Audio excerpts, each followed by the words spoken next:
Good evening.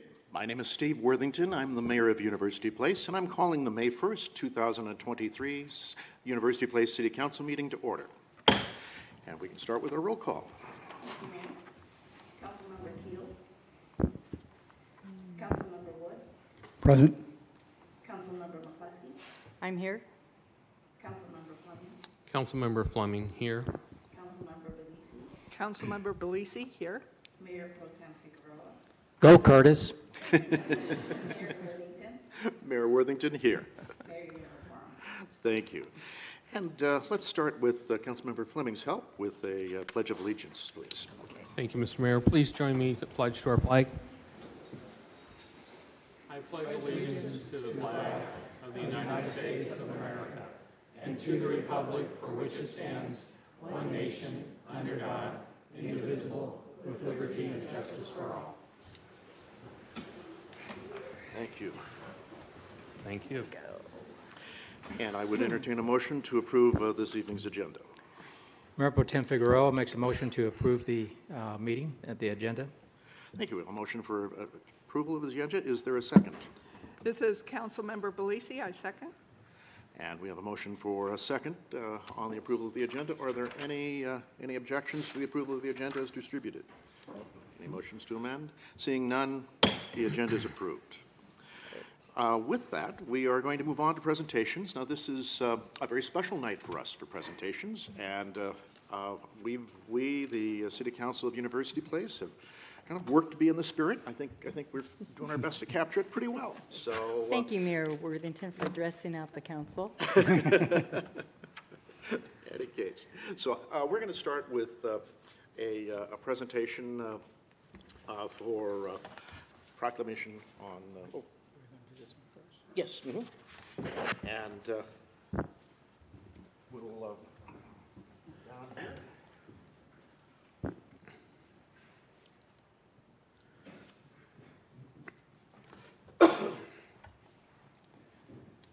While we have a number of folks in the audience tonight for some important proclamations regarding our fine high school, I first wanted to start with a proclamation honoring Asian American and Pacific Islanders, and I believe we have a person here this evening to receive this.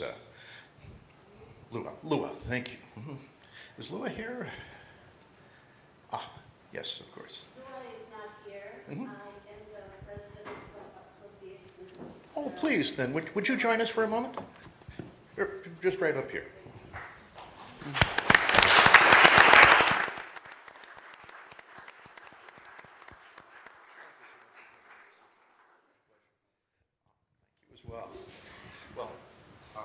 I'd like to read this proclamation presented to you, and if anyone would like to say a few words at the end of it, you'd be most welcome to. The proclamation is, whereas Asian Americans and Pacific Islanders Heritage Month is observed in May to recognize the contributions and influence of Asian Americans and Pacific Islanders to Americans, to the history, culture, and achievements of the United States, and Whereas Asian Americans and Pacific Islanders bring a diversity that represents one of our greatest strengths, and by recognizing their contributions and accomplishments, we celebrate the importance of inclusion to building a brighter future for all our citizens. And whereas Asian American and Pacific Islander Heritage Month provides the opportunity to educate the public on the Pacific Island role in American history and the advancement of civil rights and equal opportunity for all people of this state. And whereas Asian Americans and Pacific Islander Heritage Month is a time to recognize and celebrate the rich cultural heritage of Asian Pacific Americans and their contributions to our state's economy, society, and democratic institutions. Now, therefore, the City Council of the City of University Place do hereby proclaim May 2023 as Asian American Pacific Islander Heritage Month and call this observance to the attention of all of our citizens. Proclaimed by the City Council on the day of the City of University Place, Washington, on May 1st, 2023. Signed by Steve Worthington, Mayor.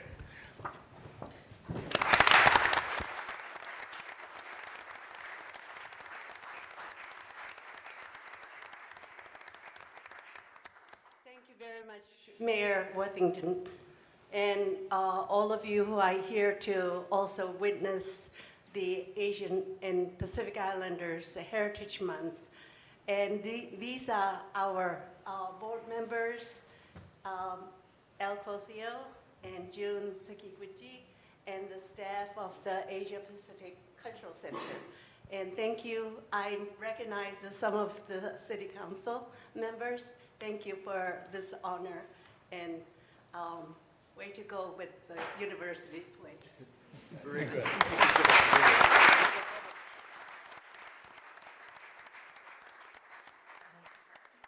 I was here a year ago seeing my granddaughter in here for volleyball, so it looks familiar group. June and I live in University Place, so I want to thank University Place for the inclusiveness and welcoming, and we're very proud to be part of the community. I'd like to show you, this is a schedule of all the events at the center at 4851 South Tacoma Way this month, and they're all free. Come on board.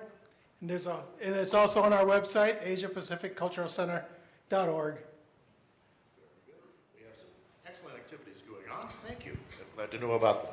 And we'll make those available to the public here, too. If you have just a moment, we can have if you want to move to the center of the room, we can get a photo together. Just in front of this? Okay. All right. I think we're moving back to the front of the dais.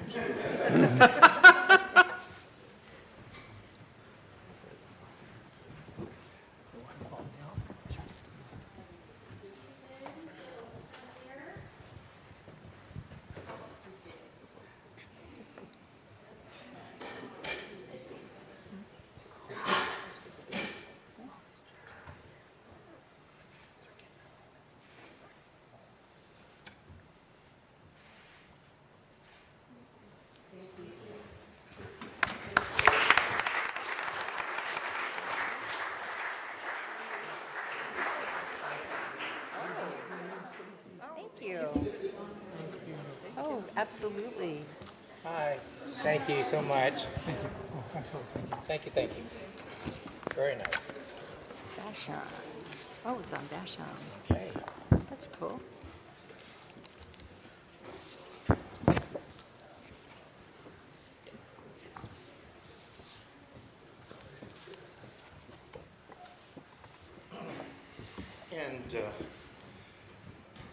And so it's that, for us, a very special time of the year when our Curtis High School champions get to be both known and recognized here with the City Council and the City of University Place. So we're very happy to do that. I wanted to invite, to begin with, the coach for the, this is the boys basketball team to come forward if they're available.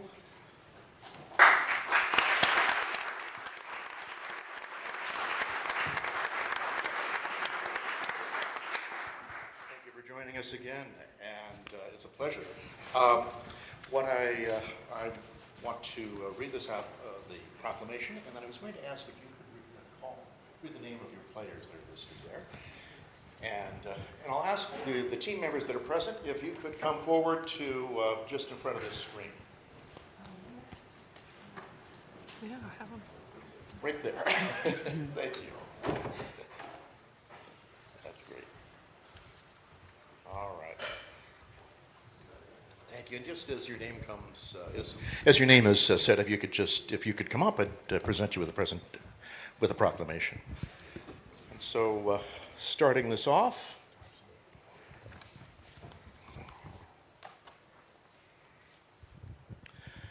Whereas George R. Curtis Senior High School, founded in 1957 in University Place, is a public school for girls and boys offering outstanding education, and whereas the facility of Curtis High School, having established high expectations for performance and aligned resources to support student growth, believe there is much to be gained from participation in athletics, including an abiding sense of community and a lifetime commitment to fitness. And whereas the Curtis Vikings boys basketball team, coached by Tim Kelly, triumphed as Washington's 4A state basketball championship, South Sound League, and West Central District 3 champions with a 28-3 record, and competed in the state championships national invitation in Washington, D.C.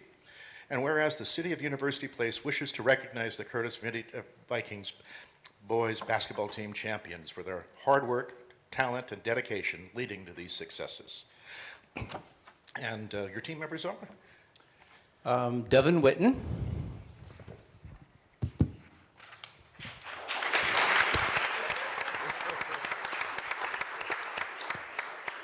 Zoom Diallo.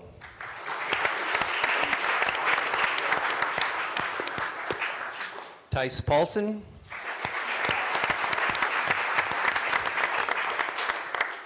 Brandon Logan.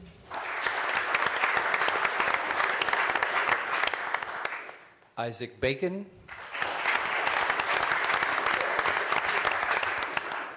Bilal El Galami, sorry. And Josiah Johnson.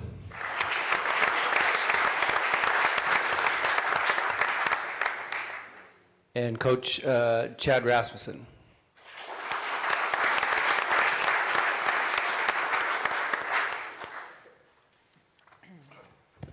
Well, Coach, thank you, and congratulations as well to yourself for all this great work and leading these men. So, Thank you very much. Thank you for having us. Thank you, Council, for recognizing us tonight. It's been a pleasure. They're great guys, and they work very hard, and they're fun to be around, too. excellent. That's the way Coach. it should be. Oh, hey.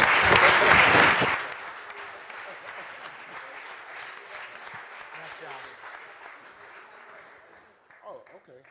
Okay, you guys come right through here.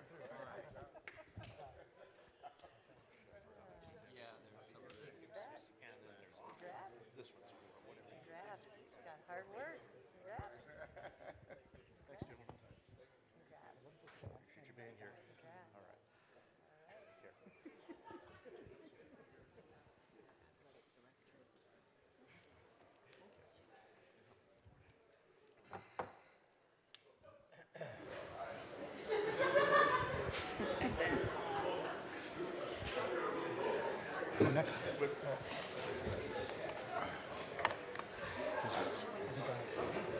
All right. Here. Ed. I think it's. What? And then I was going to go next to She's going to be directed, yes. She usually does direct us. Could I have the boys swim team coaching her?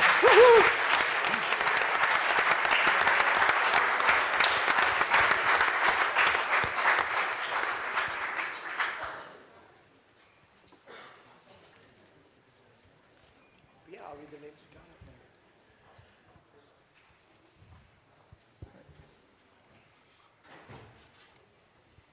All right, so we have here the Curtis boys swim team. And actually, I have two swim-related things here. I also have the boys 200-yard free relay as well.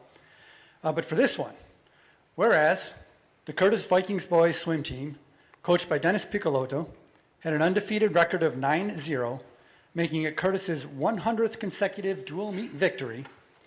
They ended the season as South Puget Sound League, West Central District 3, and dual meet champions, and placed second in the Washington 4A State Swim Championships. And whereas the City of University Place wishes to recognize the Curtis Viking boys swim team champions for their hard work, talent, and dedication leading to these accomplishments. First up, we have Matthew Audette.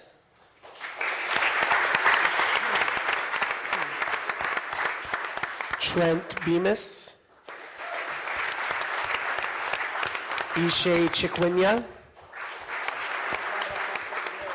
Christian Harris.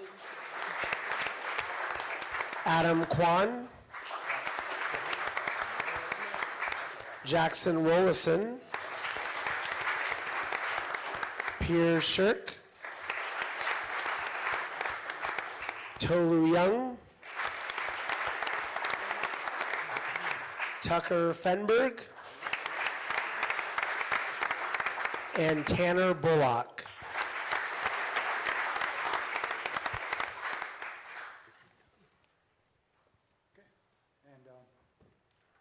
Sure, yeah, I'd love to.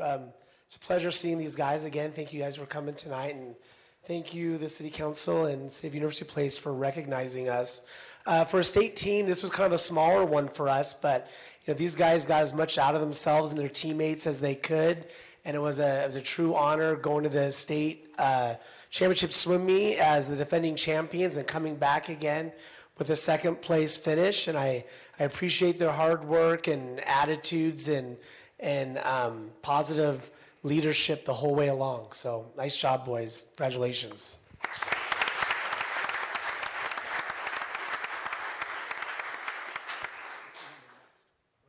The 200 relay.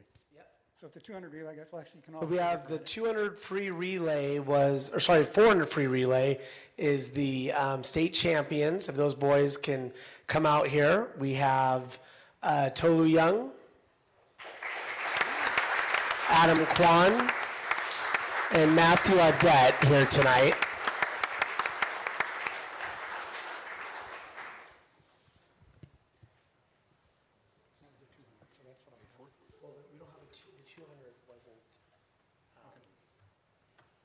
Second place, yep. Okay. Right, that's the one you just. Oh, I'm sorry. I thought. Okay. So that was the 400 free relay. That was state champions, and it looks like we have a 200 free relay that was second place. Let me see. We have Pierce Shirk, Trent Bemis, Tolu Young, and Adam Kwan. It's been a while since I remember who's in what. These guys swim all the events all the time, so great job, you guys. Thank you. And then I think Councilmember Fleming follows me with a few more with another swim team one. He has the 400. Okay.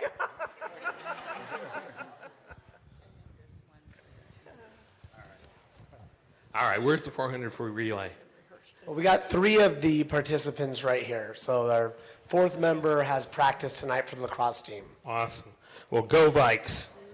I love doing this because just shy of 100 years ago, I got to swim competitive for another school, high school. I won't say what it was. So, with that said, Coach, I'm going to, let's see, I'm going to hand you this one for the individuals. So I get to read the whereases for the 400 free relay. So it says here, whereas, and who are those folks, Coach? These folks are the 400 free relay again. We have the state champion and meet record holders. We have Tolu Young. We have Adam Kwan and Matthew Audette here today. Awesome. Okay.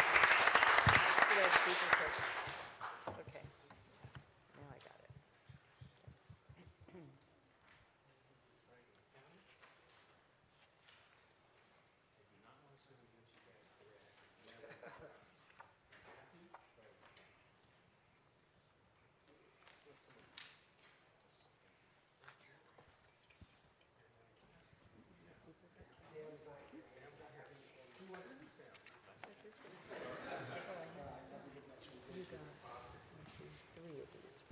Then we have a special recognition here, and this is whereas Adam Kwan, coached by Coach Dennis Piccolotto, swam a 1.44.60 race to place second in the Washington State for a 200 freestyle, and whereas the City of University Place wishes to recognize Adam Kwan for his hard work, talent, and dedication leading to this accomplishment.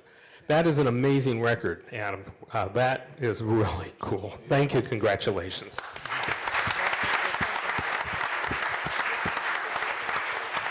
Mr. Mayor. Thank you, Councilmember Fleming. Good job, of course. And I have a recognition as well to contribute here, which is whereas Tolu Young, coached by Dennis Piccolotto, swam a 19.73 race to set school meet and state records, hit an All-American automatic, triumphed at the Washington 4A State Championship in the 50 free, and swam 45.61 to place second in the Washington 4A State Boys 100 free. And whereas the City Council of University Place, Washington wishes to recognize Toyu Long for his hard work, talent, and dedication leading to these successes. So, well, thank you.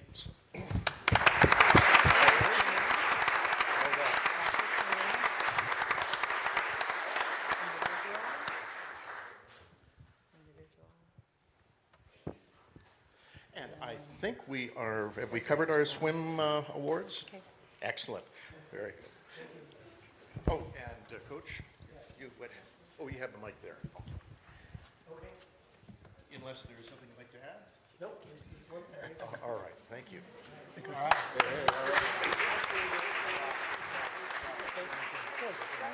Couple more for the guys who don't know. Here, guys. Good job. Yeah, you bet. No.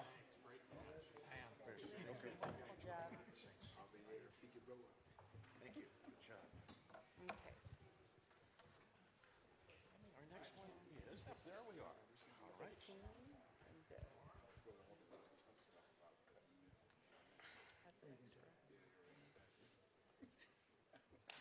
Go Vikes.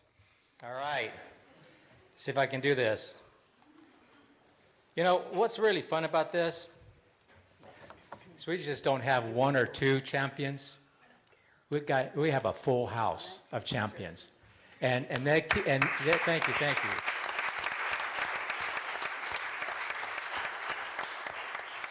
That means that you're not by yourself.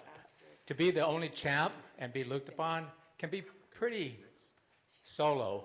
And I think that a great thing is to have so many of your own group or your own peers, your friends as champions. That really lifts everybody up. And coaches at school, parents, whoever, all the parents that are here, you did a great job in allowing our children to perform at this level. And you guys should really, really be proud of, and as far as that, but also proud that you are not just a champion and an athlete, but you're a great student. And what's as important in that you are a UP proud member of our society. And that's really important to understand where you come from. When people ask, that you can be proud of where you come from. So with that, I have the girls wrestling teams. So I'm going to start with Coach, if I can, Moki Yoshikawa, head coach. And Elisa Jones, come on up here. So I want to give some direction here. So Coach, if you can stand by right where you're at. Elisa, come on. And right next to the coach, head coach here. And when we have the athletes come up, if you can just line up, if you can scoot over a little bit more, and then you can just line up over here. And not yet. Oh boy, you're just ready to go. Not yet. And when you do come up, line up here, and then when we read your name, your specific name, come over here, come out of that lineup, because now you're really special, because your name is being read. And that's, I don't know, I take this very seriously, because when you're finally my age, you begin to remember and have memories. And being signaled out as someone special, as a VIP, you would remember this for the rest of your life. So with that, I want you to then come over here so we can all hug you. No, just kidding. So Coach, bring in your whole team up here and line up right here. Oh. These are the team that we're going for.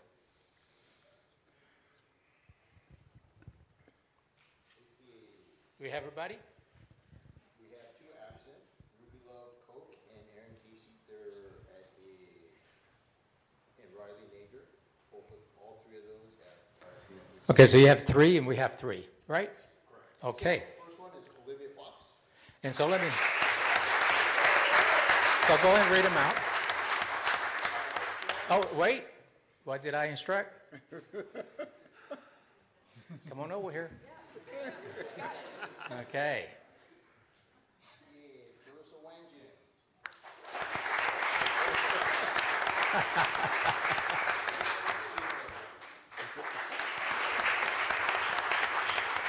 Okay, young ladies. Well, I'm going to turn to them because they're the guests of honor here for us. So, whereas the City of University Place wishes to recognize the Curtis Vikings girls wrestling team champions for your hard work, talent, and dedication leading to these accomplishments. And now, therefore, the City Council of the City of University Place extends its sincere congratulations and applause to George R. Curtis High School's girls wrestling team for the honor and achievement proclaimed by the City Council of the City of University Place, Washington on May 1st, 2023, signed by the mayor, and so Steve Worthington. And so with that, ladies, I do have a proclamation. For you, for the rest of you that don't know, what we're handing out is actually a city proclamation to each one of the individuals here for their accomplishment. And now I got the ladies mixed up, so you're? Clarissa. Okay, Clarissa, thank you. And you're? Olivia. Olivia, all right, Olivia, here's yours. And I'll give you this for your other. And so, you know, I don't, you know, coaches are great to hear from, but I want to hear from the champions who's being honored here. So I'm going to have you speak. I'm going to have you, each one of you say something. Now, come on, say a short little word. You're the champion now. You have something to say. Yeah, I just want to say thank you so much for inviting me to be here.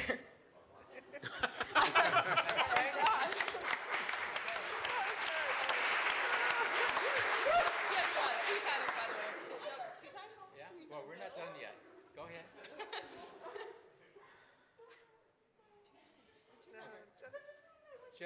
Just say, I don't know what to say. I don't know what to say.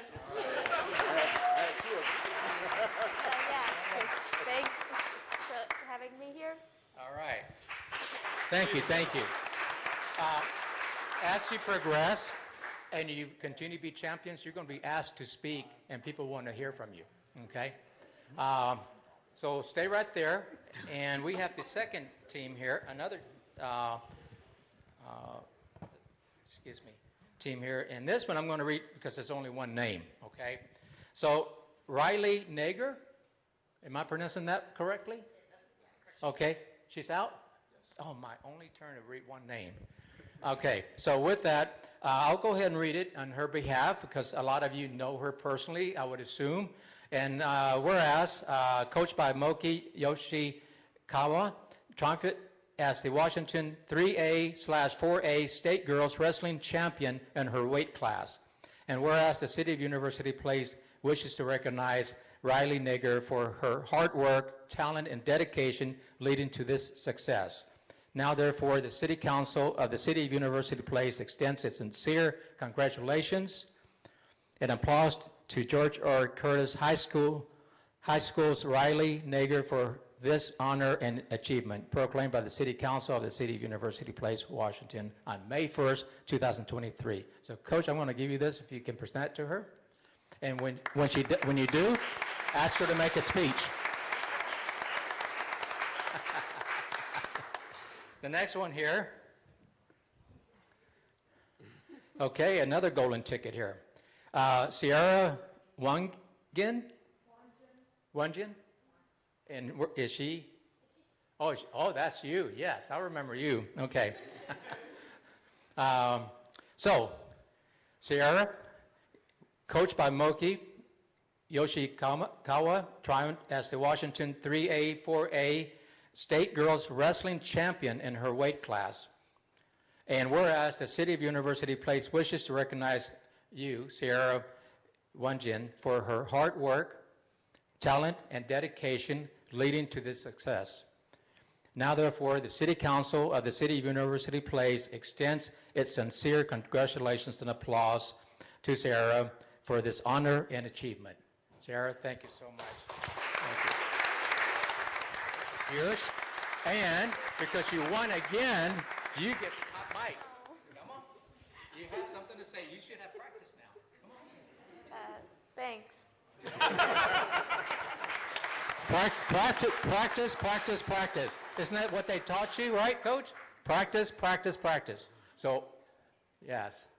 So, I'm getting, to the last one. Lucky you guys. Okay. Another simple one here. One person. Oh, Clarissa. Yes, you're already up here. Clarissa, come over here on this side. Okay. Isn't she special, guys? Okay. Clarissa Wanjin, coached by Moki Yoshikawa. I'm beginning to get really good at this.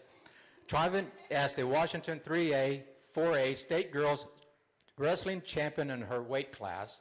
And whereas the City of University Place wishes to recognize Clarissa for her hard work, talent, and dedication leading to this success. And now, therefore, the City Council and the City of University Place extends its sincere congratulations and applause to Clarissa for this honor and achievement proclaimed by the City Council of the City of University Place, Washington on May 1st, 2023. So I should have done this with the other ladies, but for you, what weight class are we talking about? Oh, no. I wrestled 155 this year. 155. Go ahead. What weight? I wrestled 130 this year. 130? 145. 145? She's a coach. She's a good coach. You never wrestled? Wait, You're a coach? How did you sneak up here? Oh, there's only two of you. No. Okay, well, with that, Coach, I'm going to give you the mic, so, I'll put the pressure on them. Hopefully you'll have a few words to say, but you're this honorees, and you did a great job working with you and your staff. Introducing Elise Jones.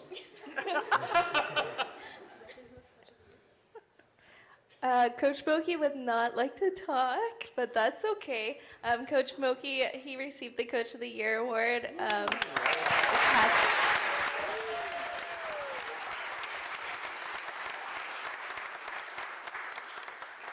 So it's all thanks to him. This is assistant coach Neo as well. We had a great season. Not as many nosebleeds this season. Last season was a lot more. And we want to thank Ms. Vick, the athletic director, and council members. Thank you so much for this recognition. Thank you very much. Thank you, Coach. Thank you. Thank you. Thank you. Thank you. You ladies do me a favor, and Coach, would you just go by and give a hello to each member of the council? Thank you. Congratulations. Thank you, everybody, for your patience with me.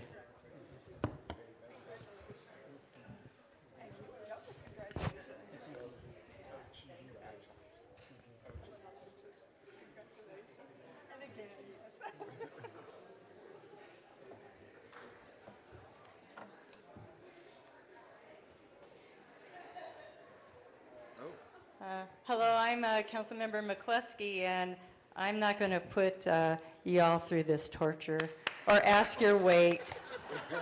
I'm surprised he's married as long as he was.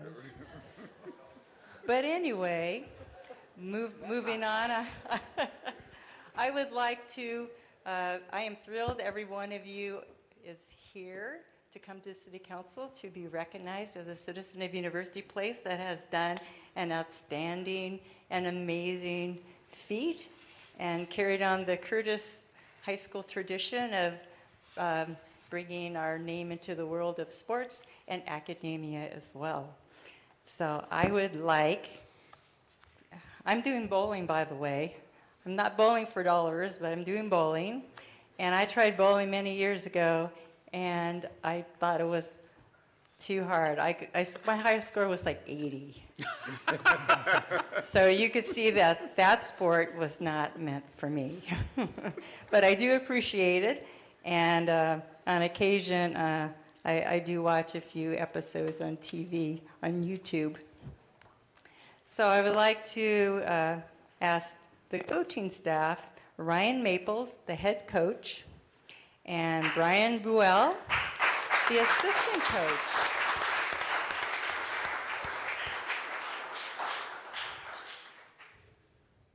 I know how hard coaches work. I've been a coach many times throughout the years, and so I appreciate your dedication and passion, and it's certainly not about the money.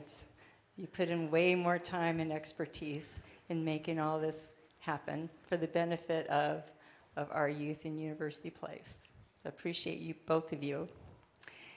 And with that, we have the athletics, which is, please come up and stand beside your assistant coach. Oh, okay, so short. Okay, and what is your name? Jalen Barnes. All right. So let me present this to you, Jalen. Thank you for coming, and congratulations on an amazing job.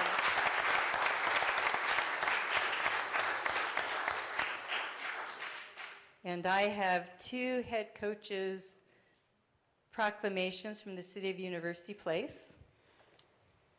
Whereas Sienna Stoner, coached by Ryan Maples, earned second place individually in the Washington State 4A Girls Bowling Champions.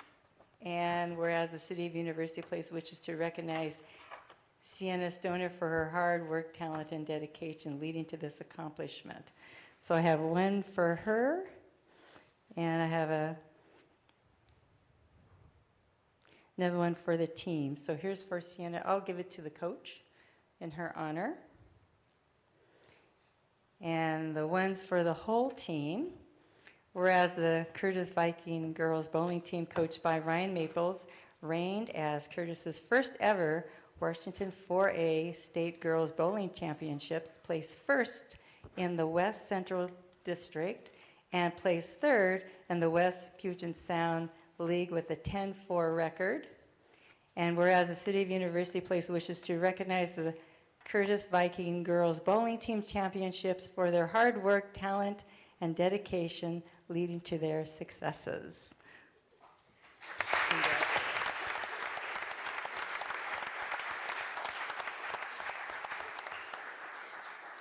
And I'm giving this to Coach Maples to present to the rest of his team and as well as to his assistant coach. All right, would you like to say a few words? Go Vikes, all right. Absolutely.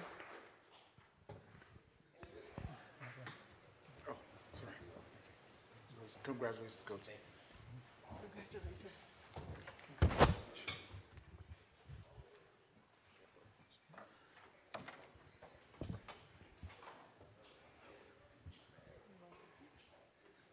We need to do these presentations more often. This is the first time in my entire tenure on council that we have had this big of an audience. Congratulations to everybody.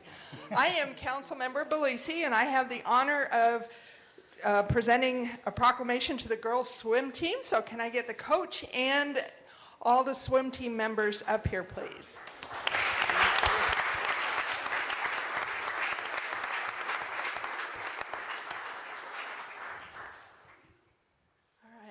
I will ask each of you to acknowledge when I read your name so I can give you an individual proclamation. This is for the girls swim team. So whereas Athena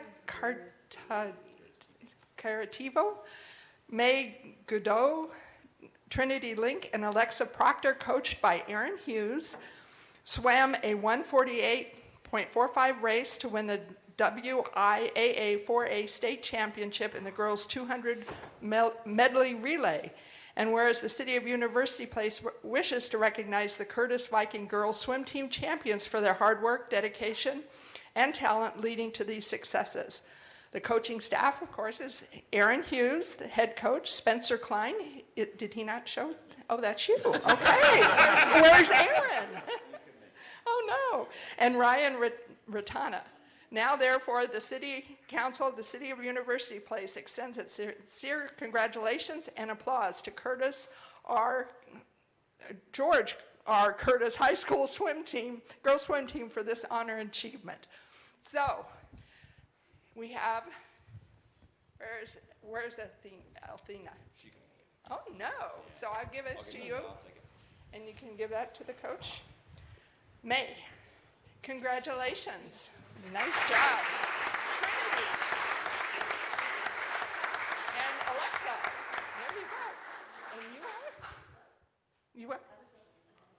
Oh, you were a diver. All right. We will have to get you a special presentation. Somehow your name slipped. And your name is? Kennedy. Well, congratulations. It's a lot of hard work. So did you want to say anything on behalf of your students? Absolutely. Yeah, so I'm not Aaron Hughes, as many of you probably recognize. My name's Spencer Klein. I've been the assistant coach for some of these girls for 4 years now. Incredible team, and I got to say this year was outstanding. They really left it all in the pool, placed 6th at state, and overall was just a fantastic season. So congratulations, girls. Well done. Congratulations again.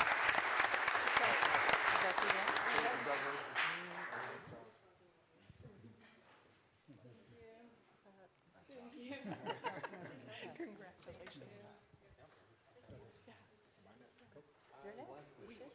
You're next. Up. Congratulations. Nice job, Coach. All right, I also have the honor of presenting a proclamation to the boys water polo team. So can I get the coaching staff and the team up here, please?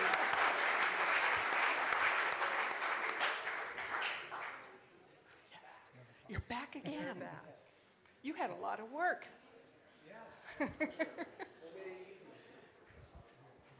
All right, as in prior exercises, Coach, I'm going to leave it to you to read your players' names. Yep.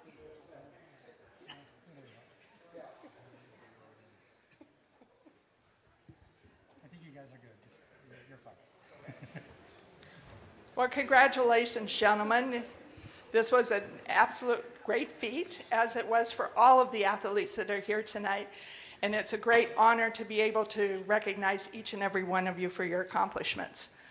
So here's for the boys water polo team. Whereas the Curtis Vikings boys water polo team, coached by Dennis Picolato, triumphed as the Washington 4A state champions and South Puget Sound League champions with a 26-3 record. Wow. And whereas the City of University Place wishes to recognize the Curtis Vikings boys water polo team champions for their hard work, talent, and dedication leading to successes. And with that, I will let the coach read off the names of the athletes. It's my pleasure.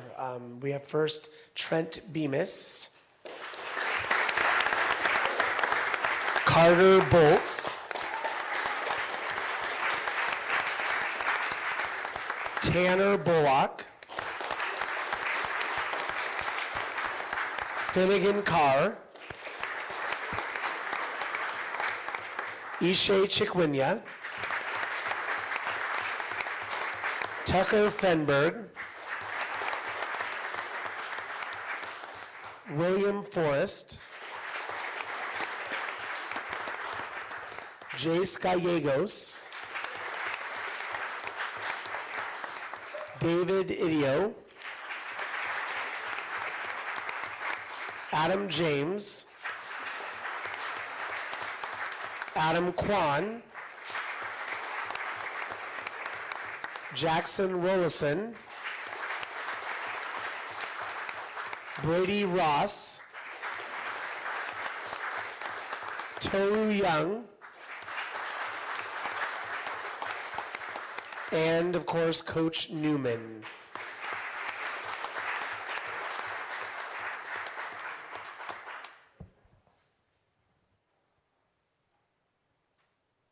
So did you have any additional words of wisdom?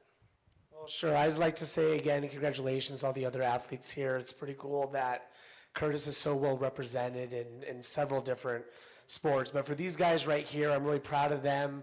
After winning 5 state championships in a row, the pandemic hit, and we kind of hit a snag in 2021 and played really hard and finished 3rd. But these guys want a little more than that, and they put in the work in the off season and came back, and the championship game was amazing. We were down by, I think, 4 at one point, but they battled back and pulled it off, and it was a huge team accomplishment, and definitely want to thank the high school and admin and Suzanne Vick, and thank you again, City Council, University Place, for recognizing us tonight. It's a great group of kids. They work really hard, really proud of them. Thank you.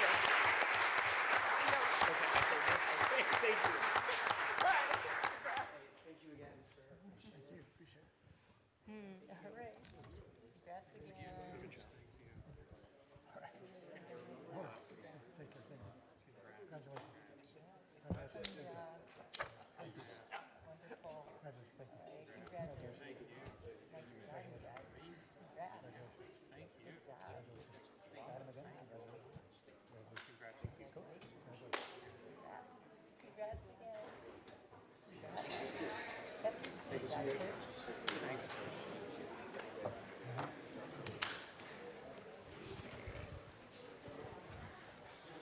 Good evening, everyone.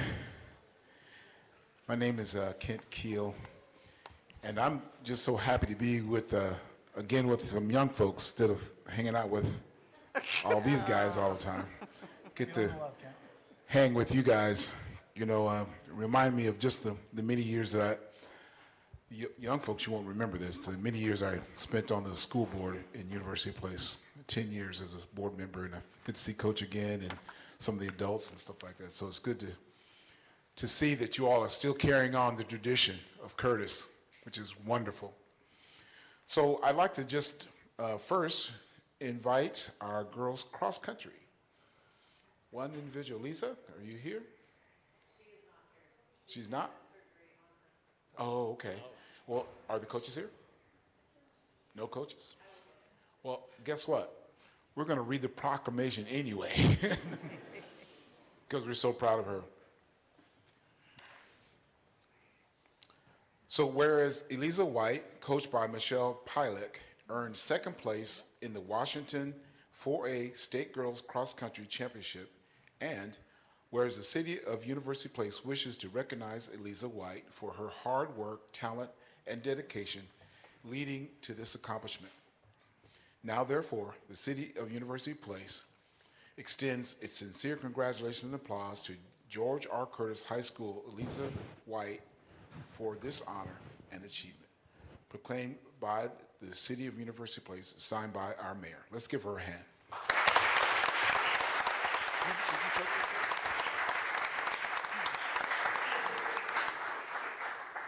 Thank you so much. So now we've had some big groups, but now I think this is going to be the largest group we're going to have. Okay, right? The girls cheer team. Would you all please come on?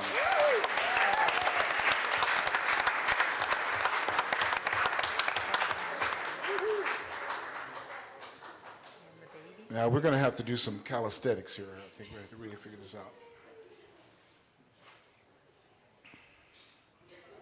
So is the coach here, Brittany? You hold this, okay, and I'm going to ask you to read the names after I read that, and then I'll hand them out, right? Okay.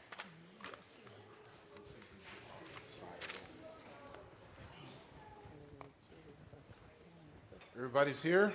All right. So let's read this proclamation. Whereas the Curtis Vikings girls cheer team, coached by Brittany Bibby, placed second in the Washington State Girls Cheerleading Championship, and whereas the City of University Place wishes to recognize the Curtis Viking girls cheer team for their hard work, talent, and dedication to this accomplishment. Now, therefore, the City of University Place extends its sincere congratulations and applause to George R. Curtis High School Girls Cheer Team for this honor and achievement, signed by the mayor. And I'm going to ask the coach to read your names, and you guys come over here, and I'll give you your proclamation. Miss Sophia Agino. Claire Bacher. Madison Collins. Rory Coltrane. Whitney Copeland. Bella Costanti. Miss Isabella Crosby. Alea Franklin. Kristalla Hirschfeld. Hannah Jones. Samantha Chiari. Jade Little. Haley Masenko. Ashlyn Ninneman. Aiden Philippi.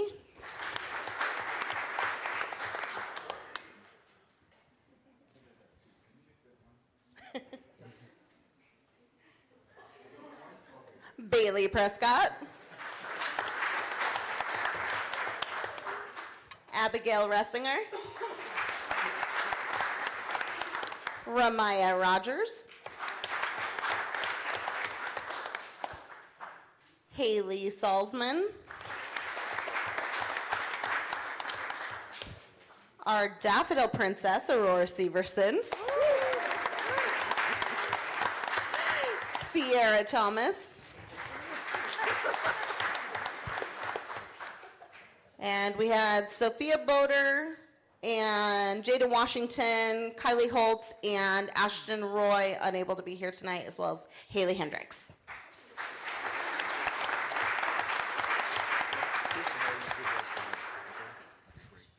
Well, Coach, do you want to say anything about your girls today? I want to congratulate them all for their hard work. While practicing and preparing to compete at the state and national level this year, they were also on the sideline cheering on our boys and girls basketball teams, and I'm just so proud of them for their dedication and their will to just keep going no matter how many bruises and black eyes and bloody noses and rolled ankles they had. So congratulations, ladies. Thank you, City Council, City of University Place, and Curtis High School for this opportunity. Have a good night.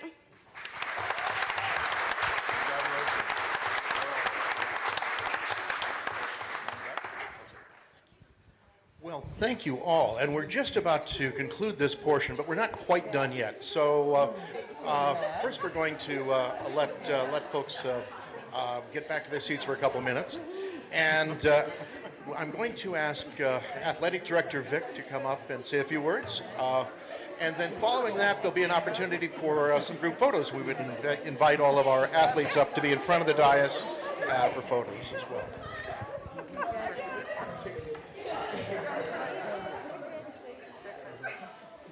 Wonderful job. Excellent. Good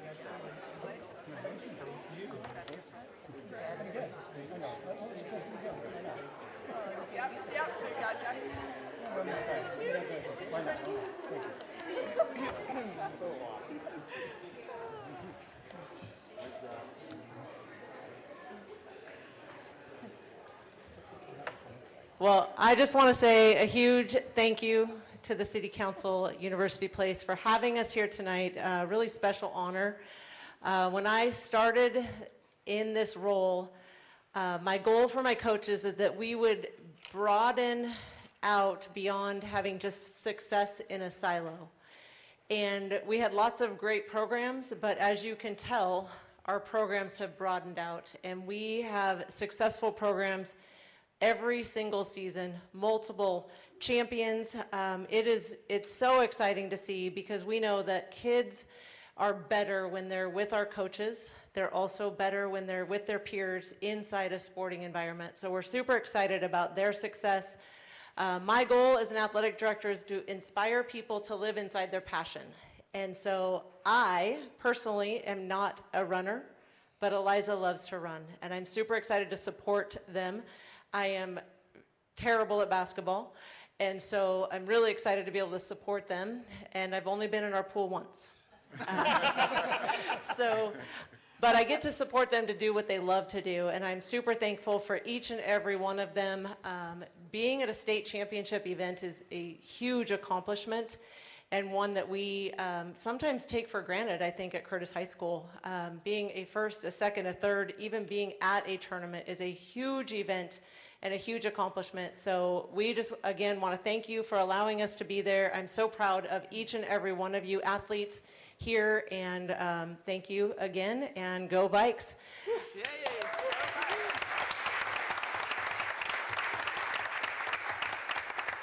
So I hear we're going to get a picture, and so we've been given permission to go behind here. If council, if you'll stay there, because we want you in the picture. And then some in front, some behind, and we should be able to get everybody into one awesome picture. So come on, athletes. Come on. I know. Huh?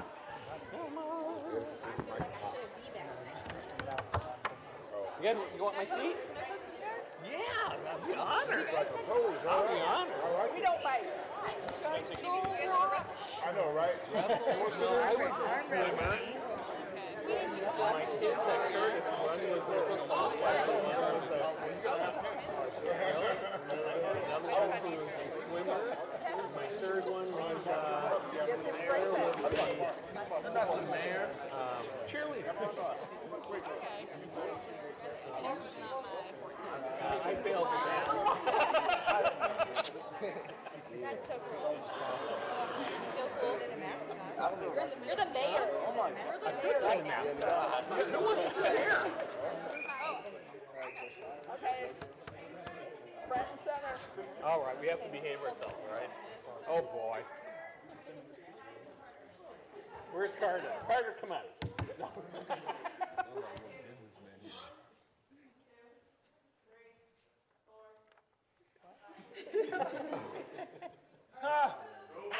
Come on.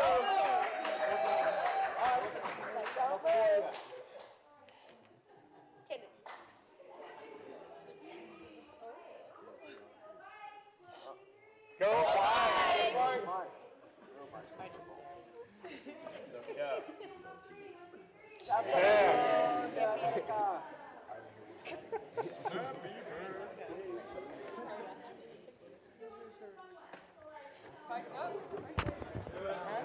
Should I start speaking in there? Go Vikes. Mike's up. Mike's up. I can't even Testing, testing. do that. I'm rolling up. Thumbs up. This one up. Oh, There, perfect. all right. My gloves are touchy. Yeah, there we go. Got it? Okay.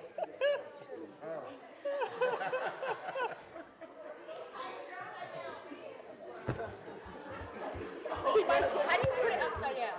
My fingers are cramping. My No. kids never played sports. She's got the paparazzi out there.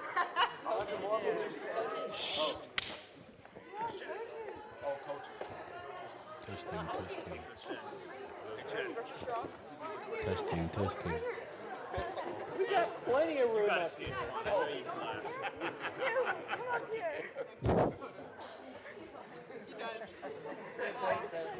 He's hiding behind the stone.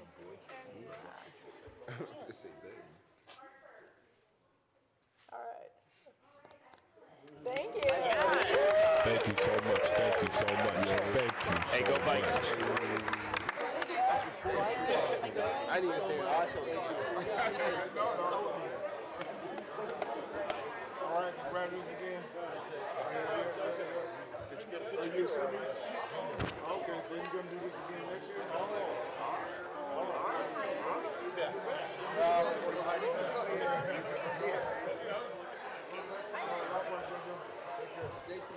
Sorry. No problem. We're going to, let's see, we'll have about a 10-minute break while we pause for the next section of the meeting. We're on recess. Wonderful.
everyone. And we're reconvening this evening's meeting for May 1st and getting back onto the agenda and starting with public comments. And it's this portion of the evening when we invite members of the public, either present or online, to make comments to the City Council. We have available up to 3 minutes of time.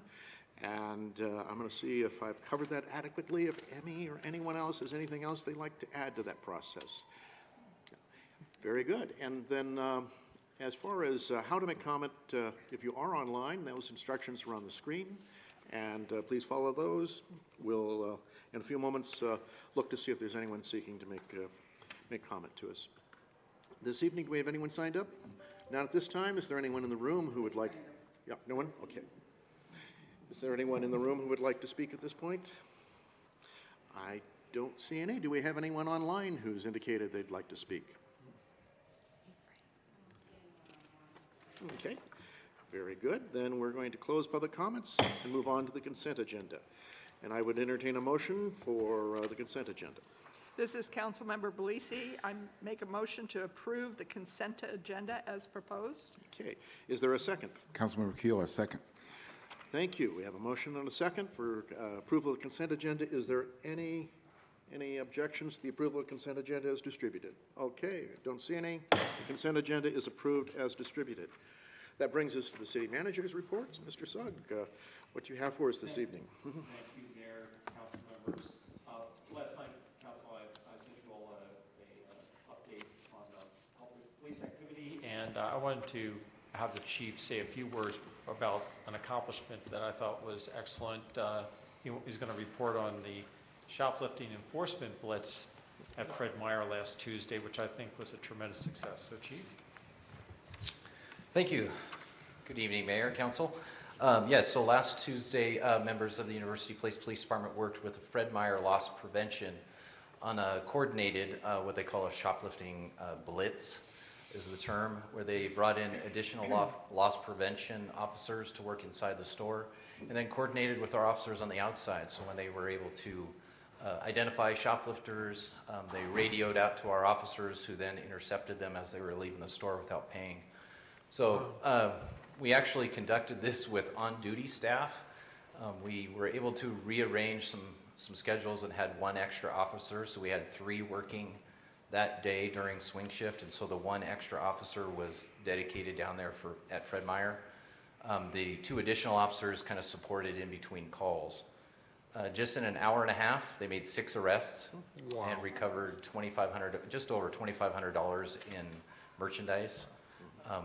There was 1 foot pursuit from one of those suspects, but they were apprehended. And again, of those 6, 2 of them were wanted felons, had felony warrants for their arrests. So again, shoplifting may seem like a small crime, but as we try to address here in university places, even the ones that are small we try to get to, because they tend to be people that are involved in much larger crimes, and that was another example of that. So a successful night. Again, that was just in an hour and a half that we worked in the kind of late afternoon, and hope to do another one, a little larger emphasis in about a couple months with loss prevention again. So just a quick update.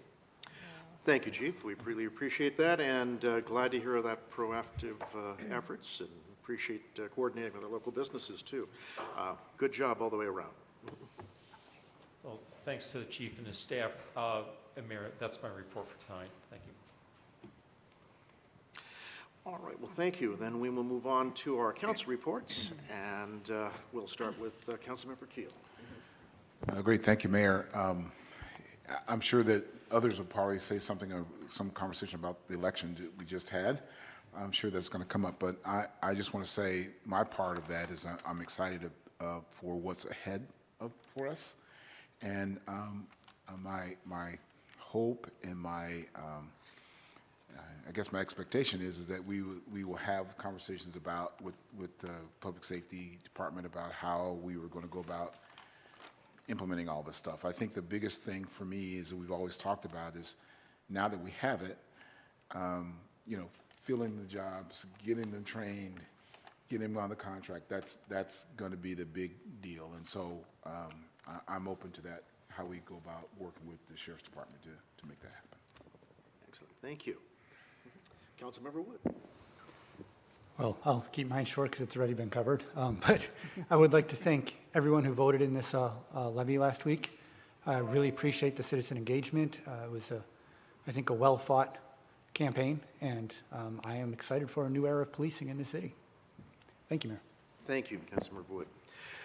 Let's see, Councilmember, I'm trying to remember the list. I don't have it in front of me, I'm afraid. It's Councilmember McCluskey? Yes. Okay. Okay. Thank you, Mayor. I would like to ditto both council members Keel and Wood in regards to congratulating the committee for the public safety levy and all their hard work that they had done. And also I am looking forward to what this can bring to our city as far as we heard Chief Primo indicate just a small little area of our city and how crime has impacted it big time with large dollar figures. And can you imagine that store with that loss over a month? That could put them out of business, increase our cost, and also the safety of our citizens going in and out of the store with having criminals in there with criminal intent. So kudos to our police department. And thank you for bringing that to the city council to highlight just what petty theft or grand theft can do. And I support the second or third or fourth adventure like that too.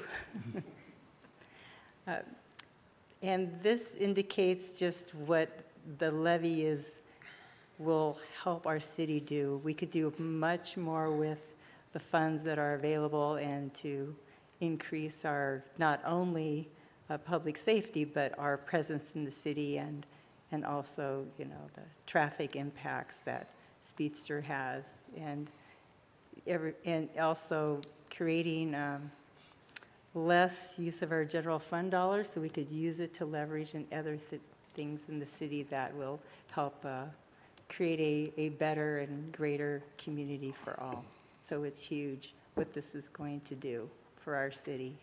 And I'm excited because that red mark that we were facing, the red line of how we were going to pay for our police is kicked down far into the distant future. And so hopefully we can have what our citizens would like, safe environment, and hopefully bring maybe some recreation back in as well. Thank you. And Councilmember Fleming. Thank you, Mr. Mayor. I do have a few things tonight to go over and report. Number one, I just want to once again just congratulate the Curtis Student Champions. When you think about what goes on in schools today, when you read about it, and then you hear the negative part of it, but you never get to see or hear about the positive things that our students are doing. And when you look at that sea of blue, and you look at the number of students who are so committed not only to their academics but to the athletes and the champions that we had here tonight, it was more than just impressive. It just kind of gets you all excited about what they're doing here in our community. I also just want to echo the comments, and I won't belabor it. I think the citizens of University Place stepped up in a big way during this past election. Certainly kudos to everyone who had worked on that election to really make it clear that we want our community safe. I think our chief has done an amazing job along with the officers in our city. Every time I see one of our officers or police cars out there, it just makes me really proud, and it really does, because you guys are out there on the front line every day. I, like Councilmember McCluskey, was really excited to hear your report. When I'm shopping, I kid you not, I hear from managers and employees in our various stores here in the community how shoplifting has become rampant, and they somehow lose a little faith and confidence in terms of, will anybody do anything about it?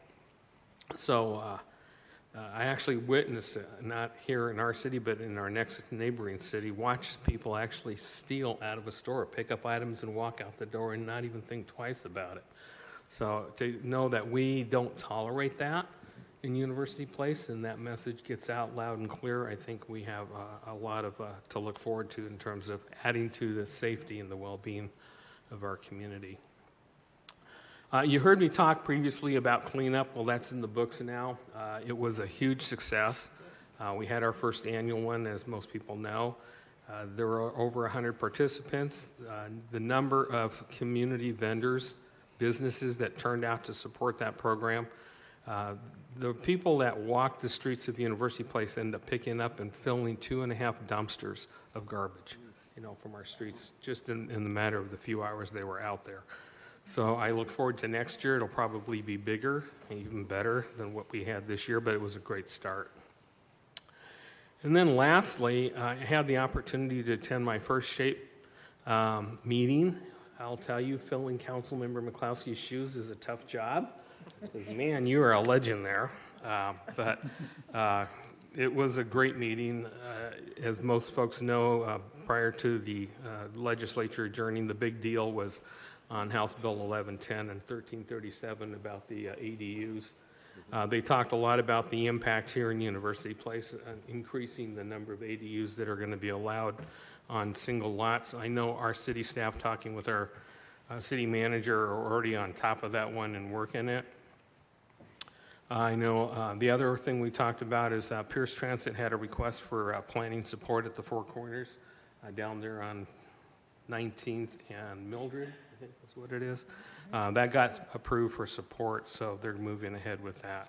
Short of that, it's a great makeup. Oh, they also approved the new SHAPE Advisory Board. I think you had worked on that before you left. So that board now is official, and they've got the members on there standing up. So great program, moving ahead strongly, and a lot more to come. So thank you. Very good. Thank you, Councilmember Fleming. And Councilmember Belisi. Thank you, Mayor. I, too, would like to thank the citizens that took the time and made the effort to vote on this previous election. It was a one-ballot issue, and it is your one opportunity to have a direct impact on what happens in your city. And because the election appears to be going in the favor of passing this levy, we will, on council, be able to start the negotiation needed to get some additional officers to help add to the staffing. Our current officers for the past 10 years have been working on overtime to meet the demands that are in this city. And we can't keep stretching our officers and expect the top performance. And so this is a step towards helping to alleviate that and to address the concerns that citizens have for the nuisance crimes that are occurring in our city, for the car vandalism, for the shoplifting. All of this hits our pockets in various ways. Increased prices at the grocery store, increased insurance rates. So this gives us an opportunity to get ahead of that game and make sure that our businesses are successful and that new businesses get attracted to come to University Place, knowing that we have a police force that is going to address those nuisance crimes. Once that gets out, the criminals will stay away. They will go to places where it's easier for them to conduct their illicit activity. But we need to be proactive, and the only way we could do it was with the support of our community in this vote. And I really do thank individuals that did take the time, whether you voted for or against it, to make that a priority. For those of you that received your ballots and chose not to vote, I highly encourage you to get involved in the city and to take the initiative in the future when these types of issues do come forward, because that is your direct access to council and telling us what it is you want and what your priorities are. So again, thank you to those that vote. Those that didn't vote, please reconsider the next time you do receive a ballot initiative or even a survey. Tell us by responding and doing your civic duty. On a happier note, the same time that the Rotary Club had their Cleanup UP, the University Place City did the Parks Appreciation Day. Councilmember Wood and myself were in attendance there doing raking at Paradise Pond. It was sponsored by University Place Refuse and Ben Du's Grill.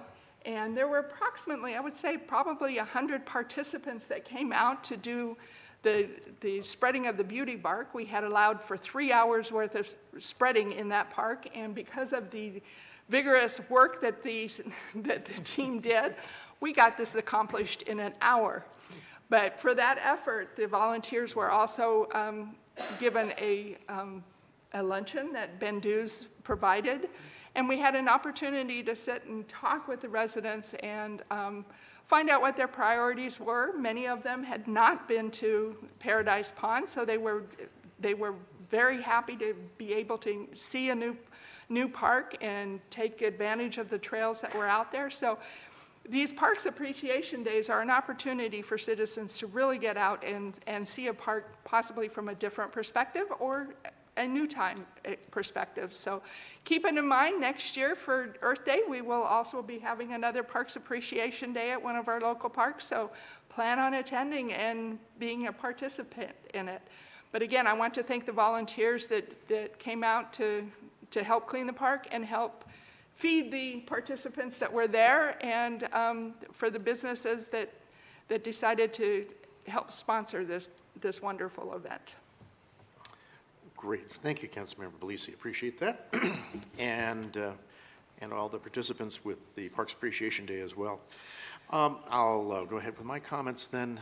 A couple of different things. First off, glad to hear about the success of the Rotary cleanup, and our service clubs are just key to what they do. Rotary is central to that.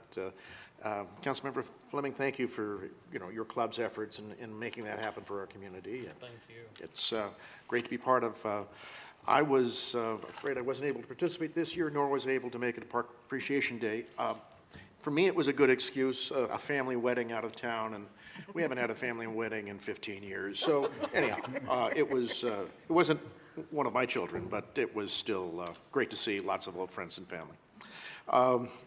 So with that, I had a couple of other things I wanted to touch on. We've talked about the election, and certainly I was going to mention that as well. So as of tonight, and I think the council members are aware of this, but just for any public members that may not know where we currently stand on the election. So as of May 1st, when I last looked earlier today, the yes votes were ahead by 415 votes. There were about 8,400 votes in. As I understand it from the auditor's website, there will be another count on May 5th, Friday, and that will lead to a meeting of the board that does the certification, and then they may choose to certify the election, in which case it would be over. Assuming the count continues in favor of the yeses, then the issue would pass, and we would move forward with that direction from the public. I'm certainly interested in getting that election certified and being able to move on for our next steps with that. To help us in that, Council, we have a retreat, as you, I think, all are aware, on June 10th. And it's going to be here in this room from 9 until 2. And in the course of that retreat, we're going to talk about what are the next steps in public safety for us. We're also going to discuss what the legislature's outcomes have been on ADUs, accessory dwelling units, and on density in our community, because the legislature, as we all know, made some big shifts in what our authorities are. And that dust is still settling a bit. We don't quite know, but we should know by the retreat on June 10th, that's Saturday. We're also going to talk about allocating some remaining funds in the ARPA process that we had sort of put on hold until we had a sense of where things are, and now's the time for us to do that. We'll touch on a couple of other items, but those are the principal subjects. We're trying to make this focused, not take your whole Saturday, and do what we need to over the 5 hours that have been made available. We'll bring lunch in. We're going to be working through lunch just to keep things productive, and that's the general plan. We're still fine-tuning some details.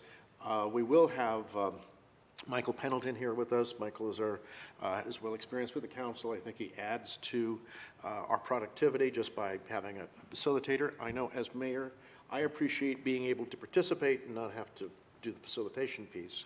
And you probably like it better too, that at least not having me as facilitator. But anyhow, Michael's here and he does a great job, and I'm looking forward to moving forward with that. We're still fine-tuning a few things. If you have some thoughts or concerns about the agenda, let me know, and we can move forward with that. Other things going on. You may have gotten a notice that the Puget Sound Regional Council has its annual General Assembly coming up on May 30th. So be aware of that. And towards the end of the month, I hope folks would be able to attend. All of the council is invited, including the mayor and the mayor pro tem and the rest.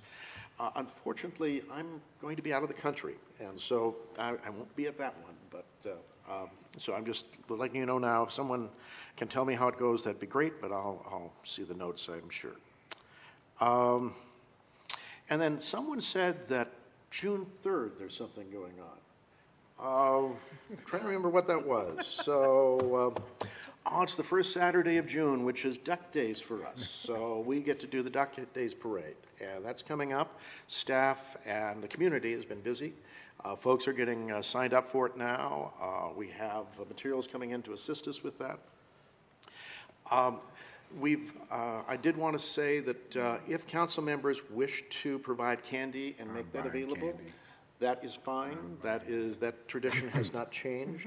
It's an individual choice by council members, but that's where we are. And just want to make sure folks are aware of that. Personally, I got my order in, and anyhow. So those are just some of the things I wanted to touch on there. The other thing I wanted to just say was I found it just a whole lot of fun this evening working with our championship athletes and with the school and the coaches. And I thought it was also great that it got to be a nice family and collegiate atmosphere, and just seeing the parents with their athletes and a chance for them to be recognized, sort of a spot in the sun for this evening. And I look forward to us doing that next year as the opportunity provides itself. Thank you to the Curtis High School principal, the University Place School District, Susan Vick, the athletic director, for coordinating all of that. And thank you, Emmy, very much, because I'm still not sure how many proclamations there were, but it was close to 100. So, yeah, a lot of work, but you kept us organized and kept it rolling, so appreciate your efforts there. And with that, unless we have second chances, we're going to move on to our work session, and the regular meeting is concluded. We move into a study session.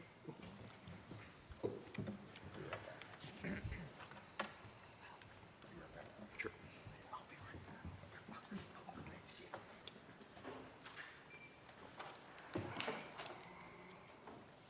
We're taking a little break. We're taking a little break. Apparently some are. Okay. I think we still have a quorum here, so. Yes. Let's keep going. Yep. Yeah.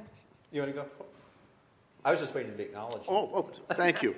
And I was wondering who was, and of course it's our city attorney, and it should be.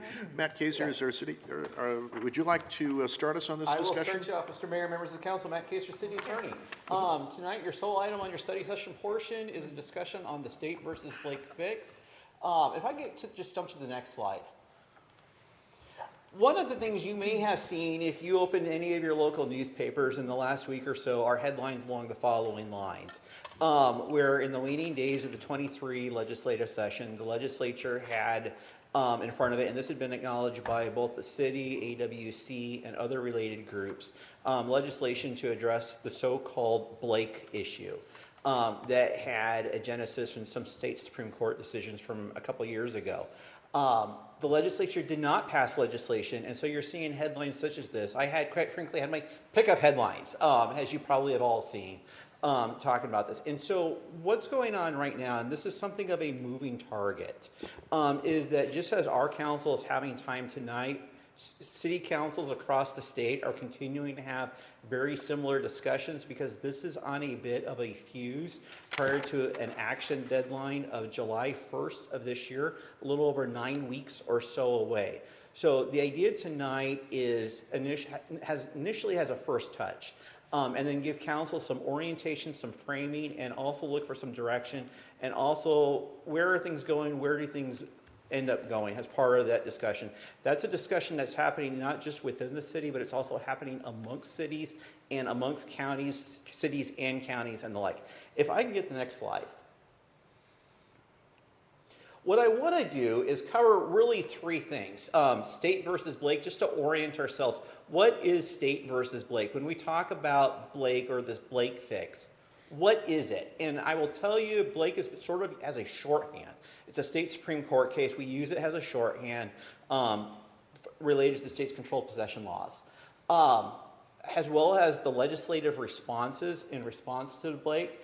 And then one of the issues associated with Blake or the legislature's inactivity in the Lake arena is there may be room, let me qualify that, there may be room, depending on what the legislature does, between now and July 1st for local jurisdictions such as the City of University Place to step in with a small degree of local control.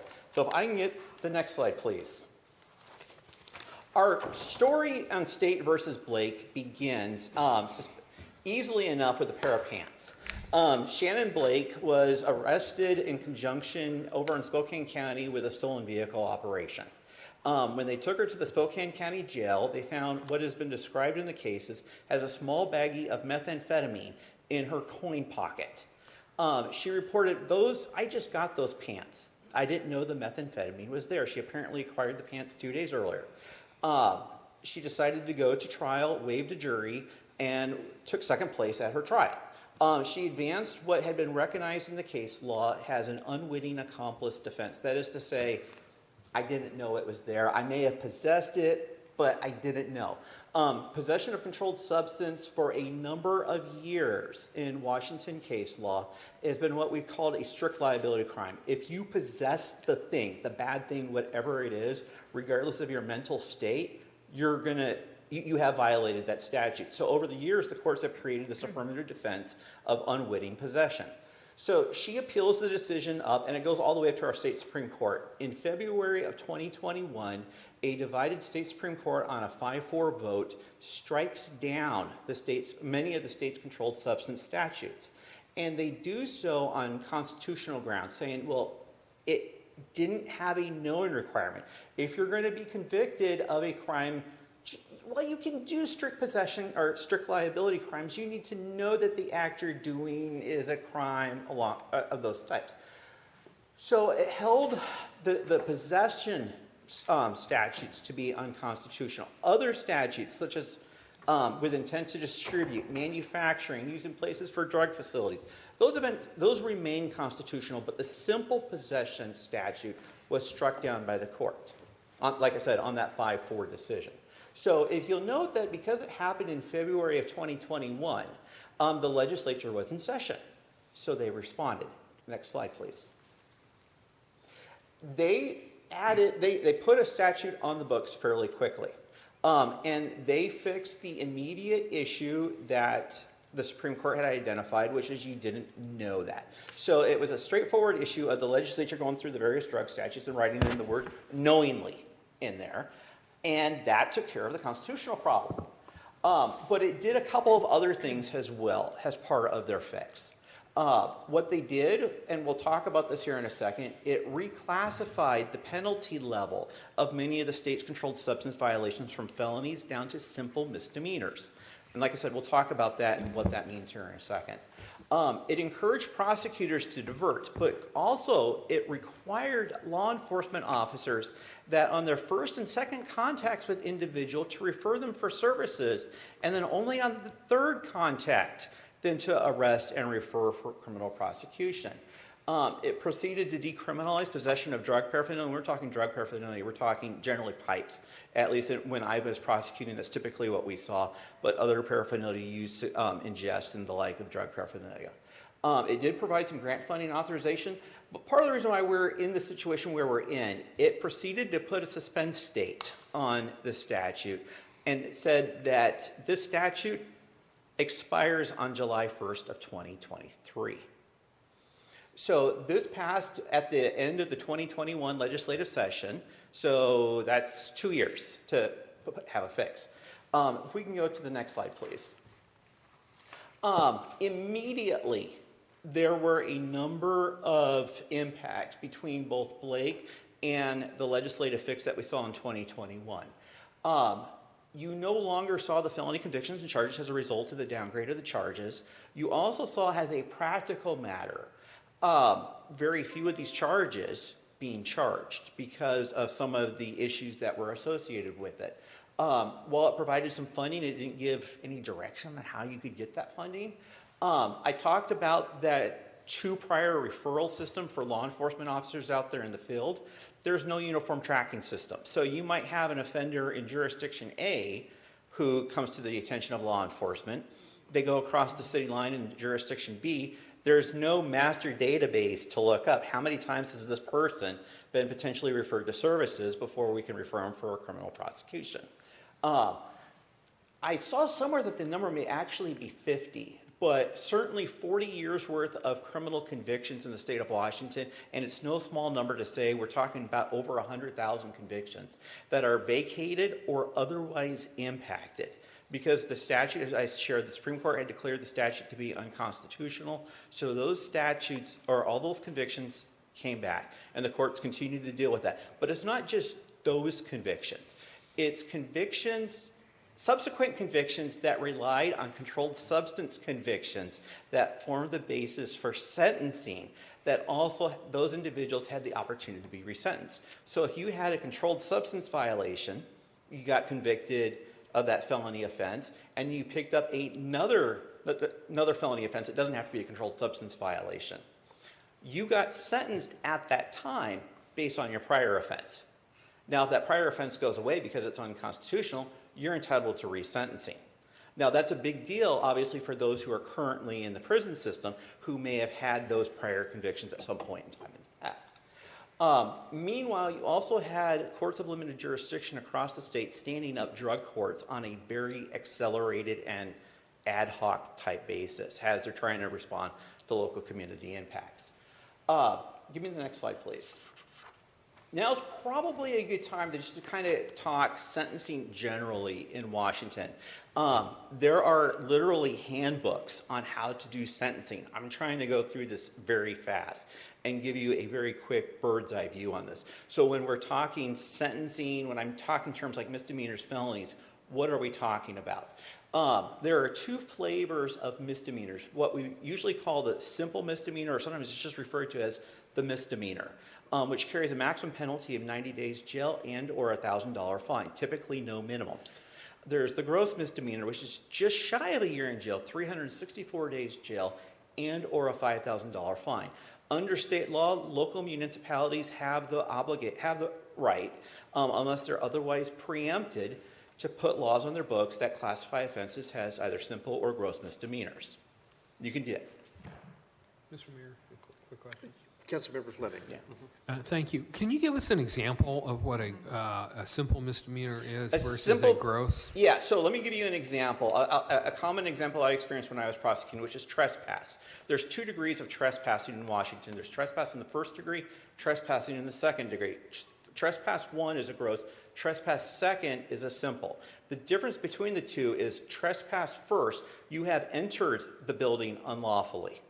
Trespass 1 is that trespass 2 is you have entered on the grounds of property that you're not entitled to be. So it's the difference between going inside versus you've crossed onto some dirt. That would be an example. There are also 3 classes of felonies. There's classes A, B, and C. In the controlled substance arena, you're typically dealing with B's and C's. The key difference between the 2 is the C carries a maximum penalty of 5 years in jail. The B carries 10. And because I knew somebody was going to ask the question of what does an A carry? A carries a potential penalty of life. We're not talking A's, at least in this arena. But there is a huge difference between the sentencing ranges that are associated with the Class B and C felonies together with misdemeanor and simple misdemeanors. The other thing to also recognize with misdemeanors and gross misdemeanors, typically, I always have to qualify these with typically. Most of these sentences are what we refer to as suspended sentences when the individual is convicted. So if you go with the trespassing example that I gave Councilmember Fleming a minute ago, a trespass one, somebody might commit that trespass one, and they enter upon that property. A judge may, and it's not all that uncommon, they'll sentence that individual to the maximum penalty, a 364-day sentence, but they will suspend the sentence on conditions. So stay away from the property. If maybe there's conditions that are associated with it, maybe it's a domestic violence situation where a DV perpetrator is returned to a property where they shouldn't be. They'll say comply with an order, maybe there's some DV evaluation or follow-up treatment or something like that. And if you don't comply, a judge can revoke that time all the way up to that maximum sentence that they imposed originally. Felony sentences are a bit different, where that time is imposed on the front end, and it's a complicated matrix. On one axis is how bad is your crime, and on the other axis is how many points do you have, and grossly oversimplifying. But that how many points do you have is based on the number of prior offenses, usually speaking. So every time that you've come into felony land, it's usually another point. And then as you go, there's a midpoint, and then that's going to be your standard range sentence. There's a whole additional calculus that's involved in that, and I'm going to get into some of that in a second, or at least touch on this. I'm going very fast because I know that there's a time issue. Next slide, please. The one other thing I want to share with council before I talk about what the legislature did, I got these numbers courtesy of the chief, where we pulled drug possession arrests since 2016, all the way to 2022. You'll note that for about a 5-year period, most of our numbers were hovering around in the low 50s range. There's outliers there in 2020 and then 2017. But you can see the immediate impact associated with Blake, where the numbers suddenly drop single digits. So, next slide, please. There's also, you've heard me reference state preemption. There is a statute on the books that we typically haven't had to worry about until now, associated with preemption in the drug, in the controlled substance area. The state has enacted a statute that says local jurisdictions don't get to regulate controlled substances where the state has imposed a penalty associated with the offense. So local jurisdictions can certainly act, and some jurisdictions, including us, have acted. So for example, we have a SODA code, Stay Out of Drug Areas code. That's a common one that jurisdictions have. Loitering for drug-related purposes, I didn't check, I don't think we have that, but some jurisdictions do, where it's typically an issue. And there's no corresponding state statute. But if there's a corresponding state statute, local jurisdictions don't get to regulate. So coming back full circle to Blake, come July 1, 2023, there's no statute with penalties, hence part of the discussion now. Next slide, please. So how did we get here? When I was working on this presentation last week, I had about 5 slides dedicated to this. And then I attended a webinar that AWC put on last week. And I said, I'm going to steal AWC's slide. And I told them I was going to steal it, and they got it to me this morning. So once again, AWC rocks in this regard. So let me give you kind of a roadmap here. There was kind of a general consensus that the legislature would actually get a Blake Fix code across the finish line. It had been flagged by a number of groups, get something done. What shape that would take would obviously go through the legislative process, but it didn't. So the Senate, the first stop in here is in the Senate, where Senate Bill 5536 is the vehicle of choice. It originally classified as a gross misdemeanor, emphasis on treatment. There were some technical issues. Technical issues sounds kind of hand-wavy. It sounds hard.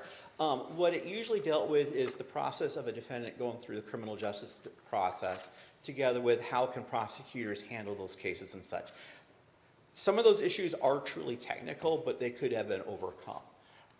And it got through the Senate fairly quickly on a 28-21 bipartisan vote. Of note, And you'll note a trend here. When the bill was first dropped in the Senate, I went back through and looked this afternoon. It clocked in at 19 pages.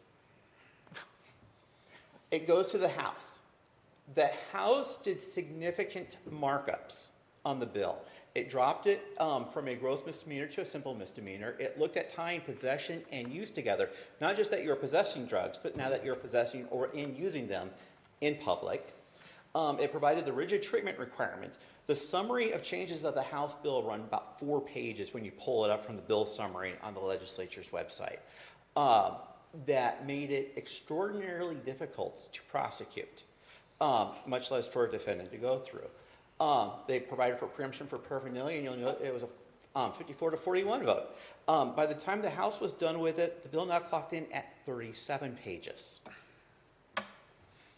Because the two bills were different, they asked the Senate to concur in the amendments. The Senate said no. So then it went to a conference committee, which is where 3 members of each chamber get together and they hash out a bill. The conference committee version, I'm oversimplifying here, it essentially took the gross misdemeanor provisions of the Senate bill originally, coupled it with many of the House treatment related provisions, and they came out with, if I can read my handwriting here, 46 pages of legislation. Oh my God. I'm just reporting what it is. Then under their rules, I've been told this, I haven't sourced this. It apparently has to sit for 24 hours before they can bring it up for a vote on a conference bill. So this came up for a House vote on the last day of the legislative session at like 6 p.m. that night. It went through the House first, and where it promptly failed. On a 43 to 55 vote, you'll note that 55 House Ds joined all the House Rs in voting no. It did not come up for a vote in the Senate, and then the legislature adjourned. And so here we are. So next slide, please. So let's talk about here we are. Let me jump to that last bullet point first. We're still on a deadline. If I haven't said that once or twice, I think it's important to know that there is a deadline of July 1st of 2023. There is talk, at least in the media, of a potential special session. At least the last news accounts that I had heard was that the legislators have been incentivized to reach some sort of compromise. If compromise can be reached, special session will be called to get that in and get that across the finish line. However, if it doesn't, hence the discussion that we're having now, and coming back full circle to my opening remarks, which is local jurisdictions are having similar chats to as what we're having tonight, or what hopefully we'll have tonight, together with their neighboring jurisdictions, their counties, on identifying paths forward. You may have seen in the news, coming back full circle, there are a number of other jurisdictions that are offering up their own ordinances. There is a sample ordinance that is in your packet that we put together fairly quickly after there. I'm not saying that that's the answer. I think it's probably best for council to think of it as a focusing tool to orient council's discussion on that. I know jurisdictions are chatting. There's a number of discussions. If there are good ideas, we will steal those ideas and recommend those as we go forward, assuming the legislature can't get this across the finish line. But identifying the path forward is, there is some direction that we are seeking from council. Is this something that council wants us to pursue, or let the clock run? I think I know the answer, but let's have that chat. There's also room, because we do have some time on the clock, potentially for the Public Safety Advisory Commission to weigh in. Our last council meeting before that July 1st deadline is the June 20th council meeting. That's a Tuesday. I understand PSAC's got a meeting the week before. I want to say it's the 15th. If council wants PSAC's involvement and input on that, there is time available to do that. Historically, Public Safety Advisory Commission has given well thought out recommendations to other public safety issues. I think this is one of those issues that would be well worth that while if council wishes to have that. So with that, I'll stop and catch my breath and ask council if they have any questions. Well, Matt, thank you, and thank you for covering a whole lot in a relatively short time. So your law degree, how long did it take? What's that? I missed the first part of your question. I was asking how long your law degree took, because I feel as though you distilled that down to 20 minutes for us. Yeah. So before we get there, I wanted to add a couple of brief things, if I could, please. One is I've been contacted, as other mayors have, by County Executive Dannemeyer. We have a joint session with mayors and the executive and the elected prosecutor on Wednesday with this subject in mind. So, and it would be helpful from my perspective to be able to not say exactly what we're doing, but to say if we want to do something. So, beyond that, let's start a discussion. Councilmember Fleming. Thank you, Mr. Mayor. My 10 cents for your Wednesday meeting would be is to weigh in and say, yes, we're looking at it, and yes, we're probably going to do something. We don't know what yet. Good. But, you know, Matt, this is real, as you've pointed out, and I really appreciated your presentation because it really brought clarity to why this is the way it is and what we as a community really need to do. My question is this, though. We've got a council retreat on June 10th. I know the mayor's probably got a full agenda, but this is a really important piece of legislation. And my question to the mayor or to you or to whoever is there room on that agenda to put this on there and really spend some time, you know, looking at it and come up with a decision, not a decision, we don't vote in retreats, but at least to have some guidance of where we want to go, what we're going to do, or if we're going to do something to give the staff direction and what direction to go. So if I may, and I've asked for City Manager Sugg to weigh in on this too, but I believe we have time on every meeting between now and the July 1st deadline, with the exception of the retreat, to have this subject discussed. Awesome. Yeah. And that assumes that the legislature doesn't act. You know, as I talked about, there may be a special session. So then it's just a question of where do you want to spend your resources on that? Do you want it at the retreat? Do you want it next week? I think the challenge. I don't have a problem with Right. I just think the challenge we'll have waiting for the legislature. This is May, it expires July. Getting the legislature recalled and then crafting legislation with that vote that you showed us and passing it by July 1st is really in the category of slim. Yeah. So I wouldn't count on that one. And it'll be 53 pages. Or 68. Anything else at this point, Councilmember Fleming? No, sir. Thank you. Okay. Councilmember McCluskey. Okay, thank you. I have, well, some comments, but also first off, the misdemeanors. I know marijuana and the legend drugs are what sort of drugs, like counterfeit prescription drugs, or? That's typically what we're looking at, drugs that profess to be other something that professes to be a drug but typically isn't.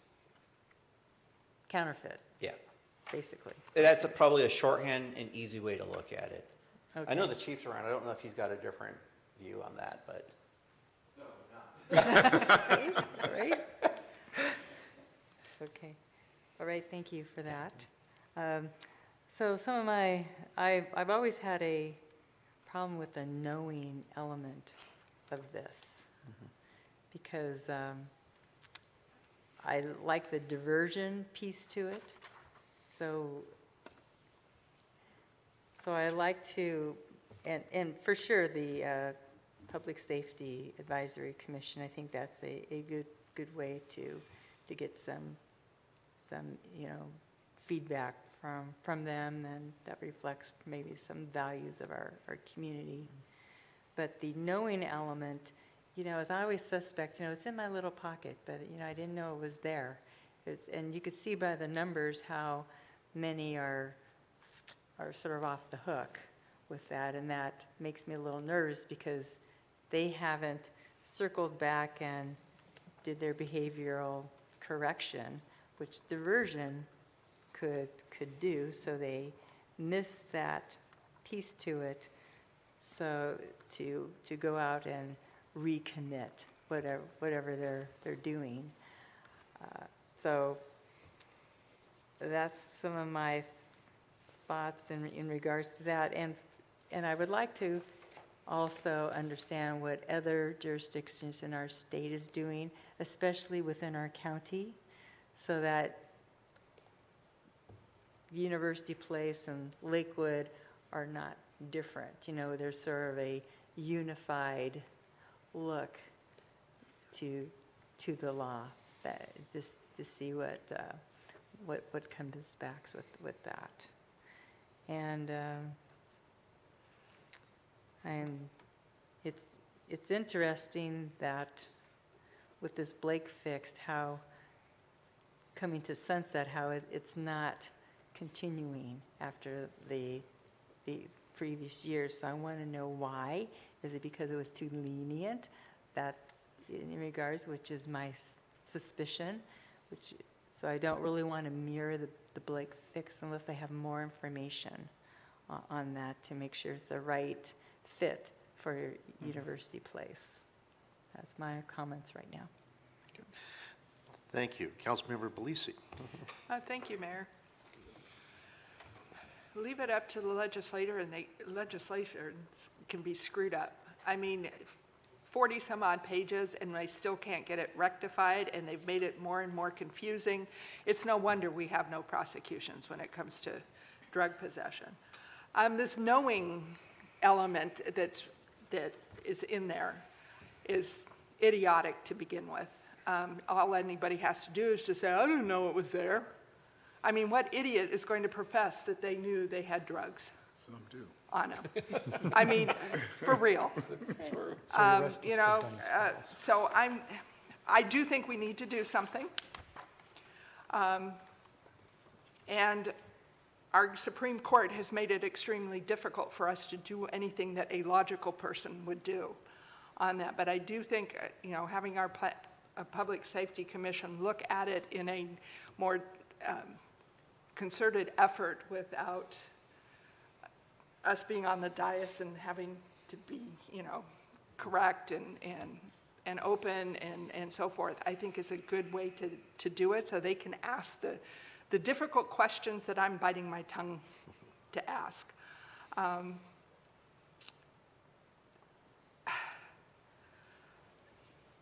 The other element that's confusing is, how are we tracking the number of interactions?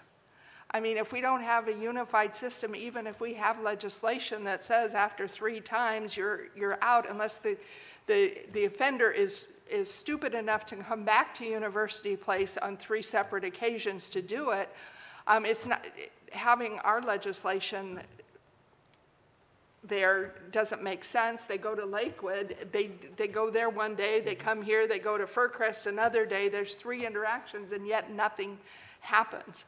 And the state does not seem to understand the complexity of what they have created here, and they refuse to address it, and that's just, as a citizen, is infuriating. As a council member, it's even more aggravating because our hands are pretty well tied based on the Blake decision. But I would like our Public Safety Commission to really go and ask those burning questions and really get some input from our police chief and our deputies as to what it is they need to make legislation that will actually work. If we're not going to get some legislation that will actually be effective, let's not waste the ink in the paper and just put some blanket, easy language together, not 48 pages. Of language together, but and something that is workable. Mm-hmm. Okay. Thank you, Councilmember. Councilmember Wood. Thank you, Mayor. So I've got a long list of things here. Okay. First, generally speaking, I support the effort of what we're trying to do here as a city.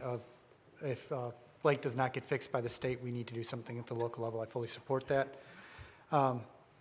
I do not want anything that we pass as an ordinance to be more permissive or less prohibitive than our neighboring jurisdictions. I don't want UP to become a magnet because we have less severe penalties than, say, Fircrest at Lakewood or somebody else. So I would like us to be probably in the gross misdemeanor range if we put something like this together. That's where I would like to see it. And in such a way that we are not attracting this problem here.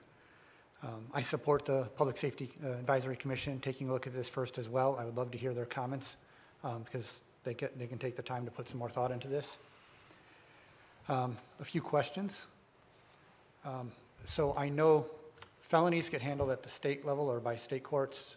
Misdemeanors, gross misdemeanors are paid for by the city, correct? Or through Right. They're handled in what we refer to as courts of limited jurisdiction. In our case, we have the contract with district court, so it would be filings for us in district court. Filings for district court. Okay, so then with that, the costs for enforcement, who bears those costs? And if somebody was, say, jailed for 90 days, who's paying the jail costs? We do. Excellent. And that was not excellent for a good reason. No, No, it's sarcastic. For the record, anybody's reading this. So, okay, that is good to know. I would also consider then, if we have a way of tracking it, for initial penalties, say, if we have a piece of legislation that says this is a gross misdemeanor in our city, if it's like a first-time offense, or at least caught, and somebody comes to the court with a treatment plan, that the court has the flexibility to say, I'm going to waive penalties, but you still have the conviction, or something like that, to incentivize people to seek treatment, but not necessarily make it required that we have to give them the treatment option 3 times in a row before a penalty is enacted, if that makes sense. Yeah, no, what you're referring to is classic prosecutorial discretion in terms of formulating a sentence and recommendation. Obviously, there are ways that you can get to diversion without a conviction and pre-conviction. So what you're describing kind of falls into that wheelhouse. And one thing I want to make sure I'm clear, because I heard it come out earlier, just so I disabuse you of this notion. This 3 referral piece, that was under the 2021 legislation. There's no portion of that that I could find that was in any of the versions that was on the table in 23. Good. Okay.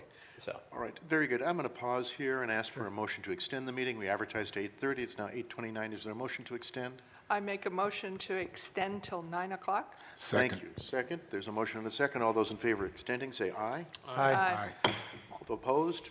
None. Motion passes. They're extended to 9. Thank you. Go ahead. And then one more quick question. If there is some kind of treatment option written into the ordinance, is there an obligation, and is there any obligation incurred by the city to pay for said treatment, or is that would be on the individual? That's actually an open question. The draft ordinance that you have in front of you has no treatment recommendations in there.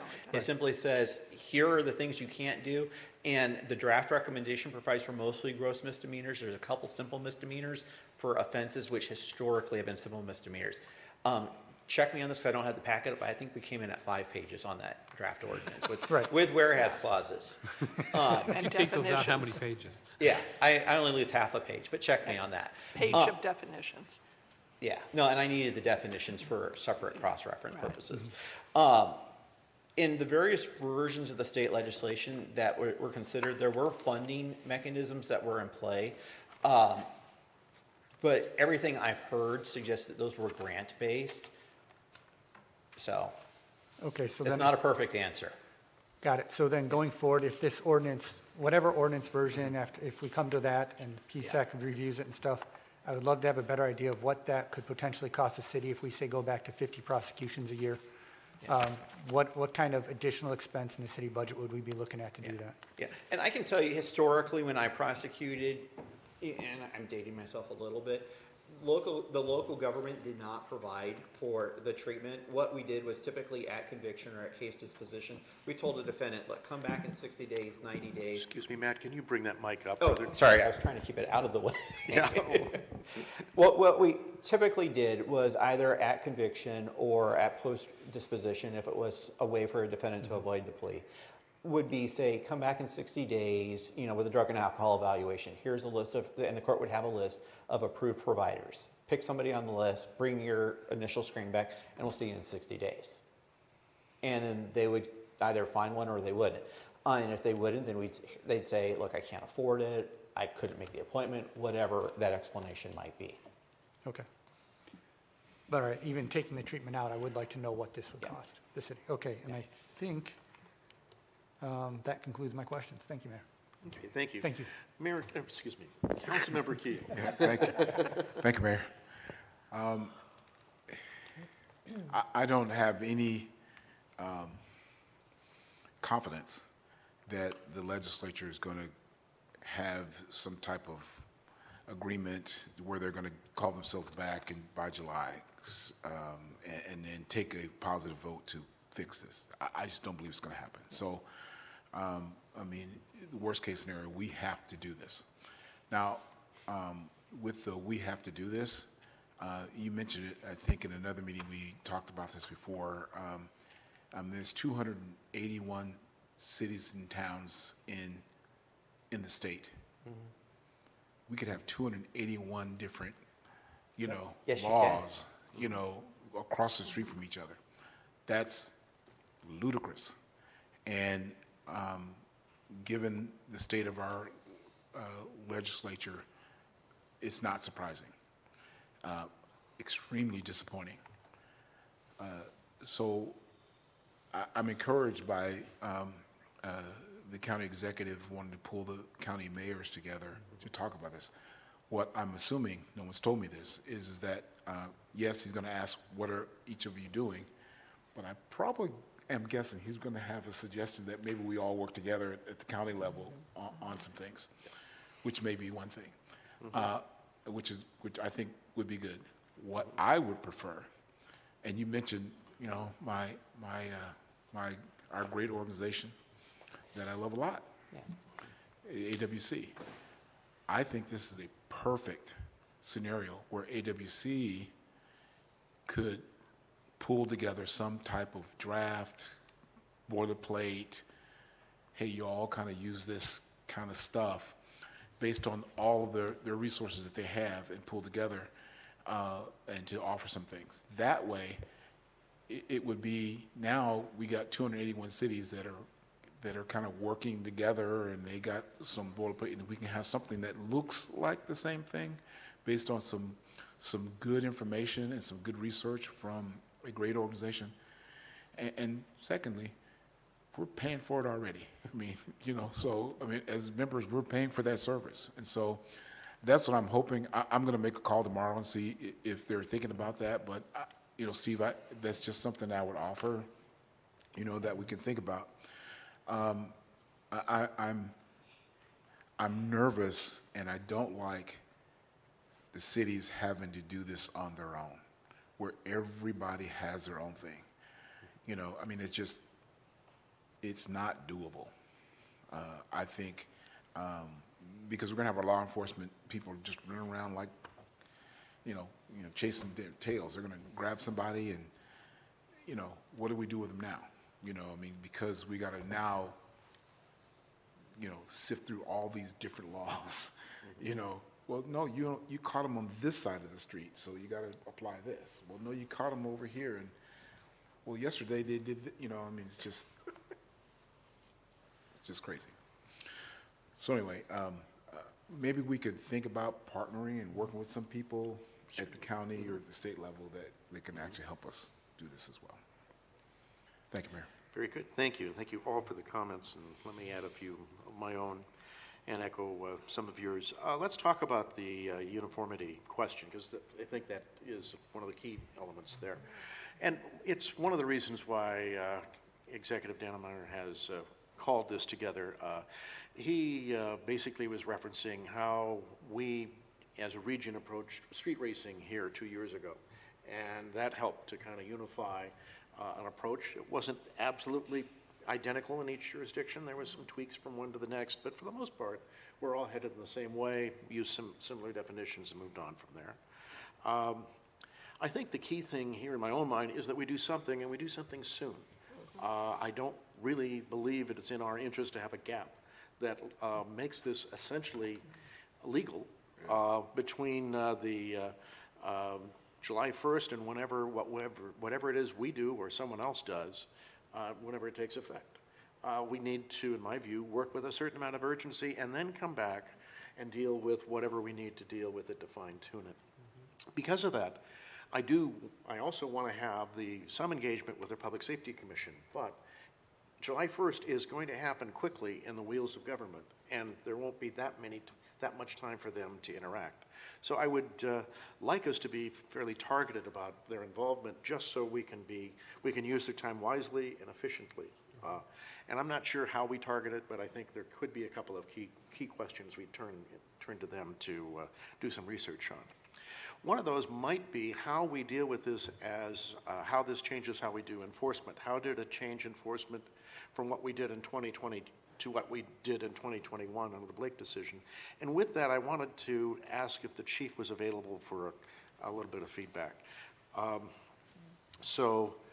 I'm guessing that when that came into effect, we, and I'm probably use we as in the state, in law enforcement in the state, changed the way that it does enforcement. Is that true? And if so, what? What was it like? Under the 2021 fix? Yeah, under the 2021 fix for Blake. Yeah. Yeah, I mean, enforcement went to virtually zero. Because of the 3 referrals is really what the challenge we were faced with. You couldn't make a physical custody arrest until that 3rd time.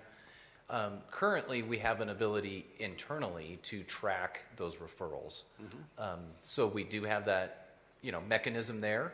But that was really kind of the biggest challenge that we were faced. We're still coming across the drugs that were out there, but the referral issue prohibited us from taking physical custody of them. Okay, and so that played into the number of the decrease by 1/10 of what we were doing. Yeah. Oh, yeah, that was a huge, element to the decrease for sure. I mean, there was probably other issues that factored into it in terms of just within University Place, our proactivity, as I've shared with you all over the last few years, has declined. So running across people with, possession was also a result of that. Okay, good. What else do you think is important for us to be aware of as we think about a new fix for Blake? I think that I think I agree with several of the council members talking about the punishment, and I think even from a law enforcement standpoint, we are hoping that treatment is a key part of whether it's the prosecution part or I don't want to say punishment, but that the defendant is being presented with a treatment option. And if it is a simple misdemeanor, I think a lot of those defendants will weigh that and go, should I go to treatment or do I spend the 3 or 4 days in jail and just ignore the treatment option? Because 3 or 4 days in jail is not going to be enough to persuade them to do that. And sometimes I think a gross misdemeanor will do that. If they're looking at a potential of 30 days or 60 days in jail, that may get them to take that treatment option and make that next step. We also have the ability for drug court and stuff that has been utilized in the past. And again, Matt's talked a little bit about this, that it may not be, the treatment piece is not necessarily in the ordinance, but we have our own prosecutor. And that is what we talk about as a philosophy from the city as to how do we address any type of crime, not let alone drug possession. And so we have that ability to say this is a philosophy that we want. We want to emphasize treatment when it is appropriate for the defendant's background and the case. Okay, good. Well, thank you, Chief. Appreciate those comments. Anything else you can think of right offhand? No, but I'm available for questions. Okay. Well, great. Well, let me. I have a couple more, but stay handy. Okay. And Matt, I had a question for you. So, prior to 2020 or prior to Blake, when we had a prosecution and someone was convicted, they were convicted as a felony? Do I have that right? No, not necessarily. not in the court of limited jurisdiction level. It would be a misdemeanor or a gross misdemeanor. Okay. And so even then, they were under our authority and our responsibility to pay for their custody? Yes. Okay. Because with that goes, and do we have an idea? Well, we will have, if we don't have an idea today, we will have an idea of what the cost of custody is. But what I'm hearing is actually not that different, other than the daily rate change, from what it was in prior to 2020 to today. But we basically were incurring that cost previously as well. So, okay. Well, at the gross misdemeanor and the simple misdemeanor level, at the felon level, no. Yes, because the felony, so explain that if you would, please. So if they're charged as a felony, it's not the city's charge. And we may make an arrest as a misdemeanor. Does it get kicked up to felony if the It circumstances? would take an affirmative referral from a prosecutor to do that. A common instance where that might occur is an offense that looks like it's a misdemeanor or gross misdemeanor on its face. The one that immediately jumps to mind is domestic violence restraining order violations. Your first two are gross misdemeanors. Once you get to the third and beyond for convictions, they then become felony eligible. So if you have something, an officer in the field might not see the prior convictions, but the prosecutor at charging would. So they'll make that referral. And so then that might get sent on. But the ones with prior convictions, that if you have X number of convictions equals felony charge, that's where you're going to see a referral, or likely see a referral. And if it's a felony conviction, then the county pays for the incarceration costs? Yeah. Okay. Unless somebody tells me different, but. We're not paying. Yeah. We're not paying is really That's the what key I fact. Okay. Great. So if we pass something that we think fits our needs here in terms of our own fix to Blake, and the legislature then does a special session in September and fixes it in their minds, essentially they will most likely preempt us. They would most likely preempt us. And then back to your question on costs, you're still going to incur the cost, whether we self-incur or the legislature says you're going to incur. Okay. Okay. All right. Those are just some quick things. Councilmember Fleming, you had a question? Yeah, thank you, Mr. Mayor. Chief, I hadn't really thought about it, but you made a really excellent point.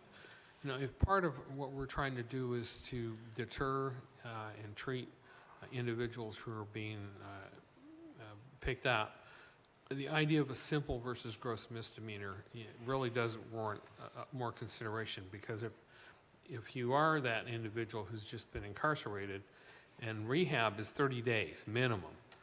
So if I have my choice of 4 days in jail or 30 days in rehab, I'm going to opt the jail every time on there. So from that perspective, a simple misdemeanor in a situation like this just doesn't make any sense, because it really defeats the entire purpose of what we're trying to do.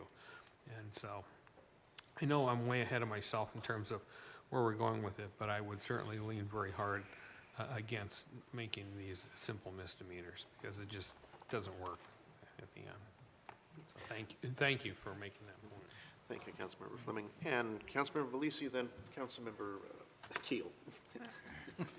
I mean, I concur with Councilmember Fleming. It needs to be a gross misdemeanor to encourage it. But I think even though the ordinance as provided to us did not have mandatory or deferment or drug treatment, I think we need to put it in and not leave it up to our relaying of information to a prosecutor or to a judge. It needs to be stated that is the intent.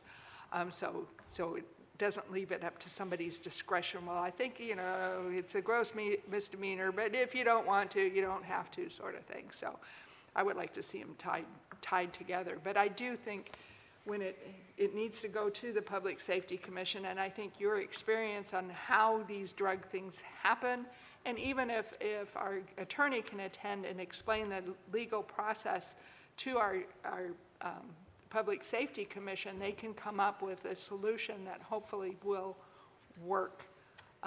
Should the legislature, ever come to an agreement on this. I am not, even if they were to come to an agreement, the fact that they've gone from 19 pages to 48 and may go for even more than that leads me to believe that their solution is not going to help solve any of this problem. Nobody on either side is willing to give and really look at the problem and truly identify how we can get to a situation. They're all operating under their own little political ideologies and not in the reality of what it takes to implement. So I have no faith in our legislators. Thank you, Mayor. Thank you. Councilmember Keel, followed by Councilmember Wood. Great, thank you, Mayor. So I'm still in my shtick about having, we all kind of do this work together kind of deal, and the second piece of that is not, as the mayor raised, not having a gap after July 1. right? To where it's like, y'all do whatever you want. And so I'm real nervous about the work that we have to do now to July 1. And I'm curious, is there, once we pass the ordinance, in some cases, it has to be on the books for a certain period of time before it becomes law for us? Is that not the case? So what you're thinking of is an effective date. Yeah. Our effective date is 5 days after publication of the ordinance summary for the lion's share of most ordinances. The draft ordinance that you have in front of you has, assuming that 5 days passes, it would kick in on July 1st. Okay. So that's one thing. So, and the other is actually getting the work done, right? And I'm all for having the Public Safety Commission weigh in on what we do. I'm concerned about the timing. And so I'm just wondering if we could think about looking at July 1st as a date. We work as quickly to get something on the books, and so we don't have a gap. And then on July 2, we start working with, okay, now the pressure's off on not having anything on the books, and so now we can take a little bit more time to refine it, because I mean, nothing prohibits us from, after we publish something in July 1, to actually publish something again on July 15th. You know, an updated version with more. So I just don't want us to get caught up into trying to do all this work for a certain date and then run out of time. So if we can do something so you don't have a gap, and then take the time that we need with the Public Safety Commission and everybody else, the executive and AW, all those other folks, to come up with something more circumspect. Thank you. Thank you, Mayor. Councilmember Wood, followed by Councilmember McCluskey. So along the same lines of what Councilmember Keel was just saying, I think what might help us is if we could have a timeline with milestones published with kind of hard cutoff dates for, if we're going to get public input from the PSAC, it comes by this date. If we're going to wait on input from the county or AWC or anybody else, we have to have it by this date. If we don't have it, we go on with what we have. We can set, basically, if we get the input by this date, great. If we don't, we're moving on, so that we can have something published by the 1st of July. Kind of the same vein. Some kind of list, milestone, something where we have those hard dates included, I think would be very helpful for knowing when we have to make decisions. And then, of course, giving ourselves that 5 days to minimum to have that law ordinance passed. Thank you, Mayor. Okay. Councilmember McCluskey. Okay, Mayor, when are you meeting with the county exec and the other mayors? I believe it's Wednesday morning. Wednesday morning? Okay. So maybe keeping this on our agenda for our next meeting, and we can work in conjunction with the whatever the Public Safety Commission comes, so that the council can keep the ball rolling. And as Councilmember Keel indicated, whether it's, it's not going to be hard, but it will be fast. And then we can come back and work the finer details later. Because I'm not interested in creating a gap in University Place for this. And I'm also in concurrence with Councilmember Belishi and Councilmember Fleming, is that, misdemeanors are not an incentive. I think gross misdemeanors would state what our intention is. Okay, very good. Well, thank you. I think we've all had a chance to weigh in. I believe the staff has a sense of it. This is not the last time we're talking about this, clearly, but we will be revisiting it over the next couple of weeks. City Manager Sugg, I mentioned earlier, just to give you, wanted to make sure and give you an opportunity to weigh in on the agenda. Do you see any, in this discussion, do you believe we can make that work in our space on available agendas in the near term? Yes, yes, Mayor, looking at the agendas, we should be able to work this in a timely fashion, so we can get to that July 1, make that July 1 date. So let's, but we need to stay on it, and we'll bring this forward to the next agenda next Monday. Great. Well, thank you. Appreciate that. We will work towards that. I think this is a urgent issue for us, but one that we can at least fine-tune as we need to once we put the major components together. Just to, certainly the things I've heard tonight, just to share where I am on a couple of things. One is I would like to get it over to the Public Safety Commission soon. But I'd like to be fairly targeted about that, just to repeat. So we may have some subjects we develop specific for their near-term comment. I also believe that the gross misdemeanor is the most likely penalty set that is going to be necessary for this, at least with the information I have at this moment. And yeah, I think that's probably, the rest of it in the draft is more than a good start, so we can fine tune it from there. Good. If there's anything else before we call it a night, folks? Yeah. Sure, Councilmember Okay, if McCluskey. we're going to transition some of the discussion over to the PAC, how soon are we going to do this legislative proposal to get that discussion going in their? Well, we have it on the agenda tonight, so we're just going to continue with it now. And so we've managed, so do we need a legislative proposal on this is the question? Right, 'cause typically we No. do for them to act.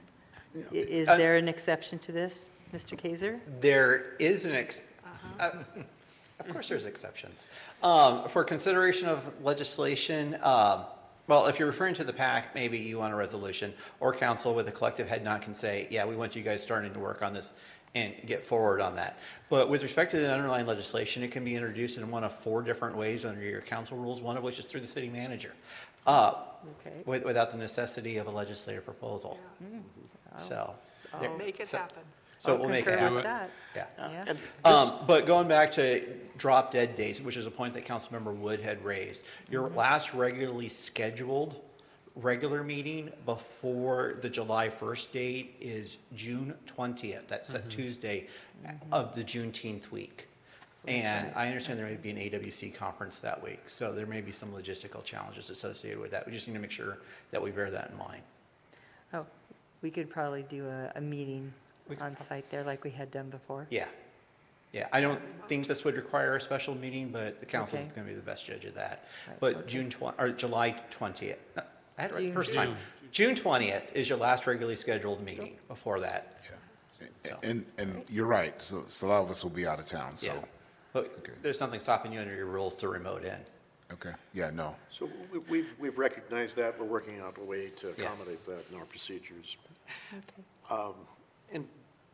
In this particular issue, the Mayor Pro Tem and I had essentially did a quick legislative proposal to move it forward with the city manager for tonight. So. All right. If nothing else, then we're 5 minutes to spare. Anything? No. We're adjourned. Let's just sit here.